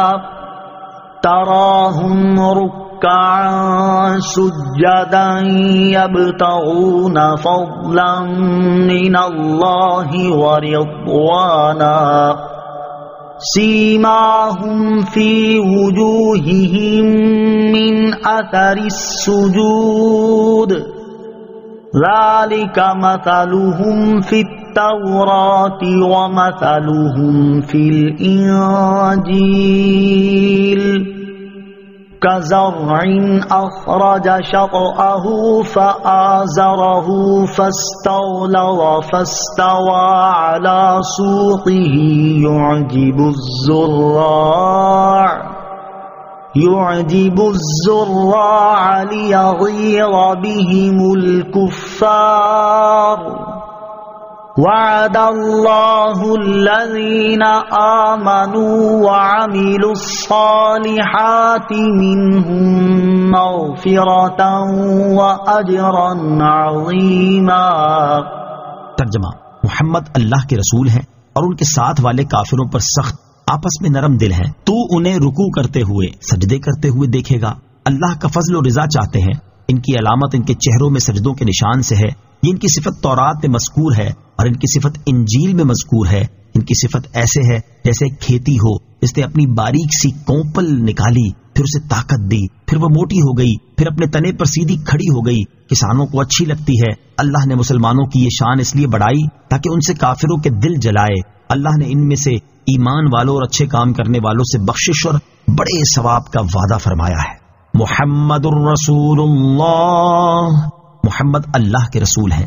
اس سے پہلی آیت میں اللہ تعالیٰ نے اپنی پہچان کروائی کہ اللہ وہ ہے جس نے اپنے رسول کو ہدایت اور سچے دین کے ساتھ بھیجا، اور اس آیت میں اللہ تعالیٰ اپنے حبیب علیہ الصلوۃ والسلام کی پہچان کروا رہا ہے کہ محمد مصطفیٰ صلی اللہ تعالیٰ علیہ وسلم اللہ تعالیٰ کے رسول ہیں۔ مفتی احمد یار خان نعیمی رحمۃ اللہ تعالی فرماتے ہیں، اگرچہ حضور علیہ الصلوۃ والسلام کی صفات بہت ہیں، لیکن رب تعالیٰ نے انہیں یہاں رسالت کی صفت سے یاد فرمایا اور کلمے میں بھی یہی وصف رکھا، دو وجہ سے۔ ایک یہ کہ حضور علیہ الصلوۃ والسلام کا تعلق رب سے بھی ہے اور مخلوق سے بھی۔ رسول میں ان دونوں تعلقوں کا ذکر ہے، یعنی خدا کے بھیجے ہوئے اور مخلوق کی طرف بھیجے ہوئے۔ اگرچہ نبی میں بھی یہ بات حاصل ہے، لیکن نبی میں صرف خبر لانا ہے اور رسول میں شریعت و کتاب، خبر، ہدایات اور انعامات سب لانے کی طرف اشارہ ہے۔ دوسرے اس لیے کہ وہ بچھڑوں کو ملانے والے رسول ہی ہوتے ہیں، جیسے ڈاک کا محکمہ کہ اگر یہ نہ ہو تو ملک اور وہ شہر کٹ جاویں، اسی طرح خالق و مخلوق میں تعلق پیدا کرنے والے رسول ہی ہیں کہ اگر ان کا واسطہ درمیان میں نہ ہو تو خالق و مخلوق میں کوئی تعلق نہ رہے۔ حضور علیہ الصلوۃ والسلام اللہ عز و جل کے رسول ہیں کہ اس کی نعمتیں ہم تک پہنچاتے ہیں، اور ہمارے رسول ہیں کہ ہماری درخواستیں بارگاہ رب میں پیش فرماتے ہیں اور ہمارے گناہ وہاں پیش کر کے معاف کراتے ہیں۔ جو کہے کہ ہم خود رب عز و جل تک پہنچ جائیں گے، وہ در پردہ حضور علیہ الصلوۃ والسلام کی رسالت کا منکر ہے۔ اگر ہم وہاں خود پہنچ جاتے تو رسول کی کیا ضرورت تھی؟ رب عز و جل غنی ہو کر بغیر واسطہ ہم سے تعلق نہیں رکھتا تو ہم محتاج اور ضعیف ہو کر واسطے کے بغیر رب تعالیٰ سے تعلق کیسے رکھ سکتے ہیں؟ والذین معه اشداء علی الکفار رحماء بینہم، اور ان کے ساتھ والے کافروں پر سخت آپس میں نرم دل ہیں۔ آیت کے اس حصے سے اللہ تعالیٰ نے اپنے حبیب علیہ الصلوۃ والسلام کے صحابہ رضی اللہ تعالیٰ عنہم کے اوصاف بیان فرما کر ان کی پہچان کروائی ہے۔ چنانچہ ارشاد فرمائے کہ جو لوگ میرے حبیب علیہ الصلوۃ والسلام کے ساتھ ہیں وہ کافروں پر سخت ہیں اور ایک دوسرے پر مہربان ہیں۔ صحابہ کرام رضی اللہ تعالیٰ عنہم کی کافروں پر سختی، انسان کی یہ فطرت ہے کہ وہ اپنے محبوب کے دشمنوں سے نفرت کرتا اور ان پر سختی کرتا ہے، اور اس میں بھی جس کی محبت جتنی زیادہ ہو اس کی اپنے محبوب کی دشمن سے نفرت اور سختی بھی اتنی ہی زیادہ ہوتی ہے، اور یہ چیز اس کے عشق و محبت کی علامت میں سے ایک اہم علامت شمار کی جاتی ہے۔ صحابہ کرام علیہم رضوان وہ مبارک ہستیاں ہیں جن کا اللہ تعالیٰ اور اس کے پیارے حبیب صلی اللہ تعالیٰ علیہ وسلم سے عشق و محبت بے مثال اور لازوال ہے، اور سید المرسلین صلی اللہ تعالیٰ علیہ وسلم کی ذات گرامی انہیں اپنے مال، اولاد، اہل و عیال، حتیٰ کہ اپنی جان سے بھی زیادہ محبوب اور عزیز تھی۔ اور اسی بے انتہا عشق و محبت کا یہ نتیجہ تھا کہ صحابہ کرام علیہم رضوان اللہ تعالیٰ اور اس کے حبیب علیہ الصلوۃ والسلام کے دشمنوں یعنی کفار سے سخت نفرت کرتے اور ان پر انتہائی سختی فرمایا کرتے، اور ان کے اسی عمل کو اللہ تعالیٰ نے قرآن مجید میں ان کے ایک وصف کے طور پر بیان فرمایا ہے کہ میرے حبیب علیہ الصلوۃ والسلام کے صحابہ کا ایک وصف یہ ہے کہ وہ کافروں پر سخت ہیں۔ عمومی طور پر تمام صحابہ کرام علیہم رضوان ہی کافروں پر سختی فرمایا کرتے تھے، البتہ حضرت عمر فاروق رضی اللہ تعالیٰ عنہ اس معاملے میں سب سے زیادہ مشہور تھے، حتیٰ کہ شیطان جیسا بدترین کافر بھی آپ کی سختی سے ڈرتا تھا۔ یہاں آپ کی سیرت سے متعلق 3 واقعات کا خلاصہ سماعت کیجیے۔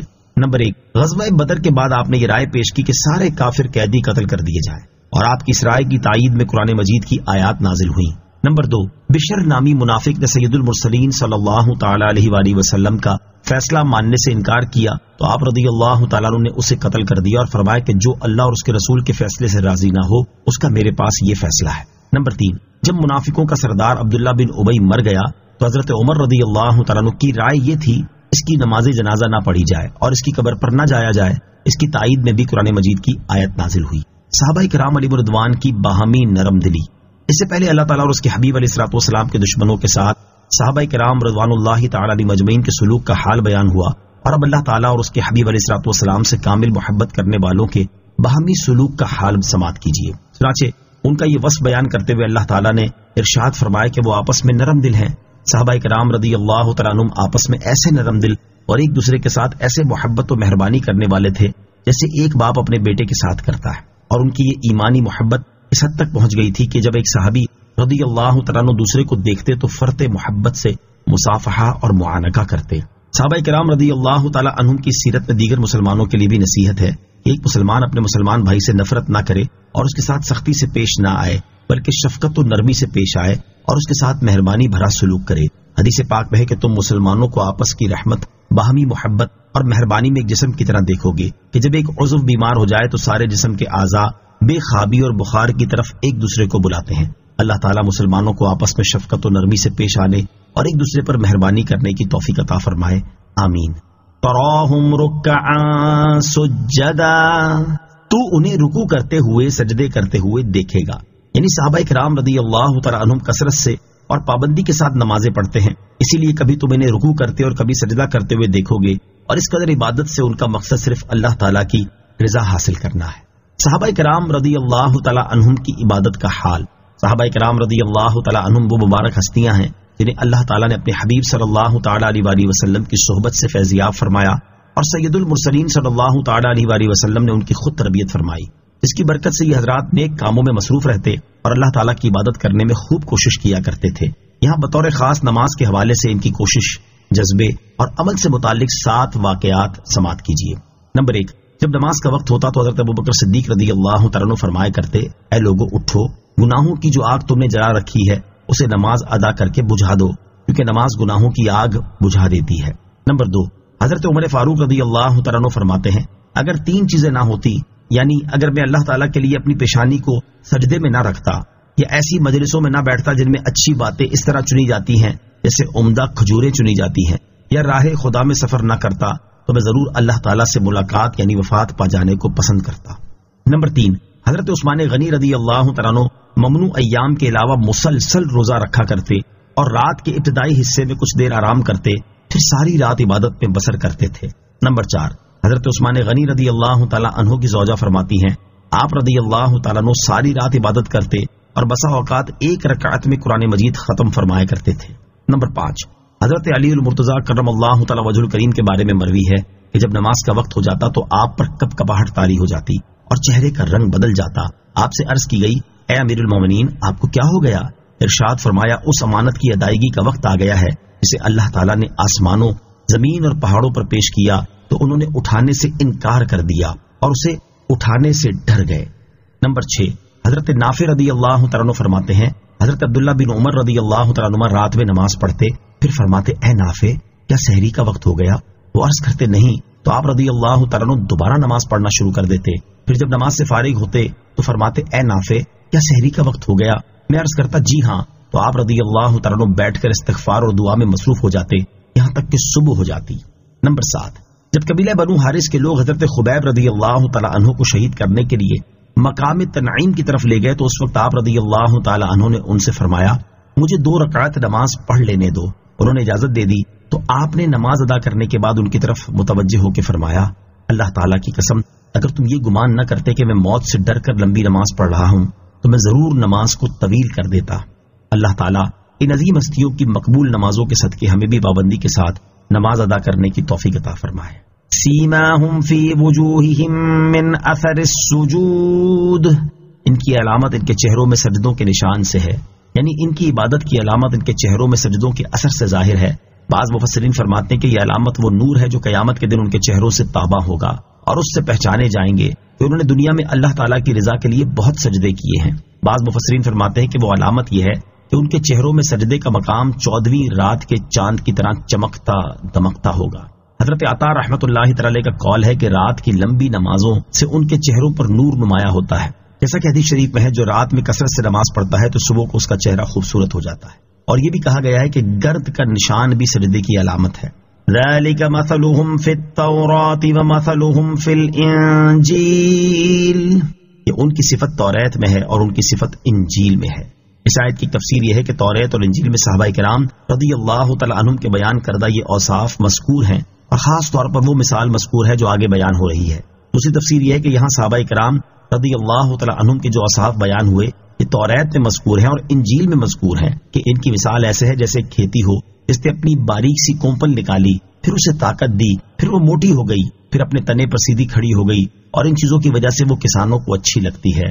مفسرین فرماتے کہ اسلام کی ابتدا اور اس کی ترقی کی مثال بیان فرمائی گئی ہے کہ نبی کریم علیہ الصلوۃ والسلام تنہا اٹھے، پھر اللہ تعالیٰ نے آپ کو آپ کے مخلص اصحاب رضی اللہ تعالی عنہم سے تقویت دی۔ حضرت قتادہ رضی اللہ تعالیٰ عنہ فرماتے ہیں سرکار دو عالم صلی اللہ تعالی علیہ وآلہ وسلم کے اصحاب کی مثال انجیل میں یہ لکھی ہے کہ ایک قوم کھیتی کی طرح پیدا ہوگی، اس کے لوگ نیکیوں کا حکم کریں گے اور بدیوں سے منع کریں گے۔ ایک قول یہ ہے کہ کھیتی سے مراد حضور اقدس علیہ الصلوۃ والسلام ہیں اور اس کی شاخوں سے مراد صحابہ کرام اور ان کے علاوہ دیگر مومنین ہیں۔ مفتی احمد یار خان نعیمی رحمۃ اللہ تعالی فرماتے ہیں صحابہ کرام رضی اللہ تعالیٰ عنہم کو کھیتی سے اس لیے تشبیہ دی کہ جیسے کھیتی پر زندگی کا دار و مدار ہے ایسے ہی ان پر مسلمانوں کی ایمانی زندگی کا مدار ہے، اور جیسے کھیتی کی ہمیشہ نگرانی کی جاتی ہے ایسے ہی اللہ تعالیٰ ہمیشہ صحابہ کرام رضی اللہ تعالیٰ عنہم کی نگرانی فرماتا رہتا رہے گا۔ نیز جیسے کھیتی اولن کمزور ہوتی ہے پھر طاقت پکڑتی ہے، ایسے ہی صحابہ کرام رضی اللہ تعالیٰ عنہم اولن بہت کمزور معلوم ہوتے تھے پھر طاقتور ہوئے۔ آیت کے حصے سے معلوم ہوا کہ جس طرح توریت اور انجیل میں حضور پر نور علیہ الصلوۃ والسلام کی نعت شریف مذکور تھی، ایسے ہی حضور اقدس علیہ الصلوۃ والسلام کے صحابہ کرام رضی اللہ تعالیٰ عنہم کے مناقب بھی تھے۔ لیغیظ بہم الکفار، تاکہ ان سے کافروں کے دل جلیں، یعنی صحابہ کرام رضی اللہ تعالیٰ عنہم کو کھیتی سے تشبیہ اس لیے دی گئی ہے تاکہ ان سے کافروں کے دل جلیں۔ اس سے معلوم ہوا کہ صحابہ کرام رضی اللہ تعالیٰ عنہم سے جلنا کافروں کا طریقہ ہے۔ اللہ تعالیٰ ہم سب کو ان کی الفت و محبت نصیب فرمائے، آمین۔ وعد اللہ الذین آمنوا وعملوا الصالحات منہم، اللہ نے ان میں سے ایمان والوں اور اچھے کام کرنے والوں سے وعدہ فرمایا ہے۔ اس آیت کے شروع میں صحابہ کرام رضی اللہ تعالیٰ عنہم کے اوصاف و فضائل بیان کیے گئے اور آخر میں ان کی مغفرت اور اجر عظیم کی بشارت دی جا رہی ہے۔ یاد رہے کہ تمام صحابہ کرام رضی اللہ تعالیٰ عنہم صاحب ایمان اور نیک اعمال کرنے والے ہیں، اس لیے یہ وعدہ سبھی صحابہ کرام رضی اللہ تعالیٰ عنہم سے ہے۔ آمنت باللہ صدق اللہ العظیم.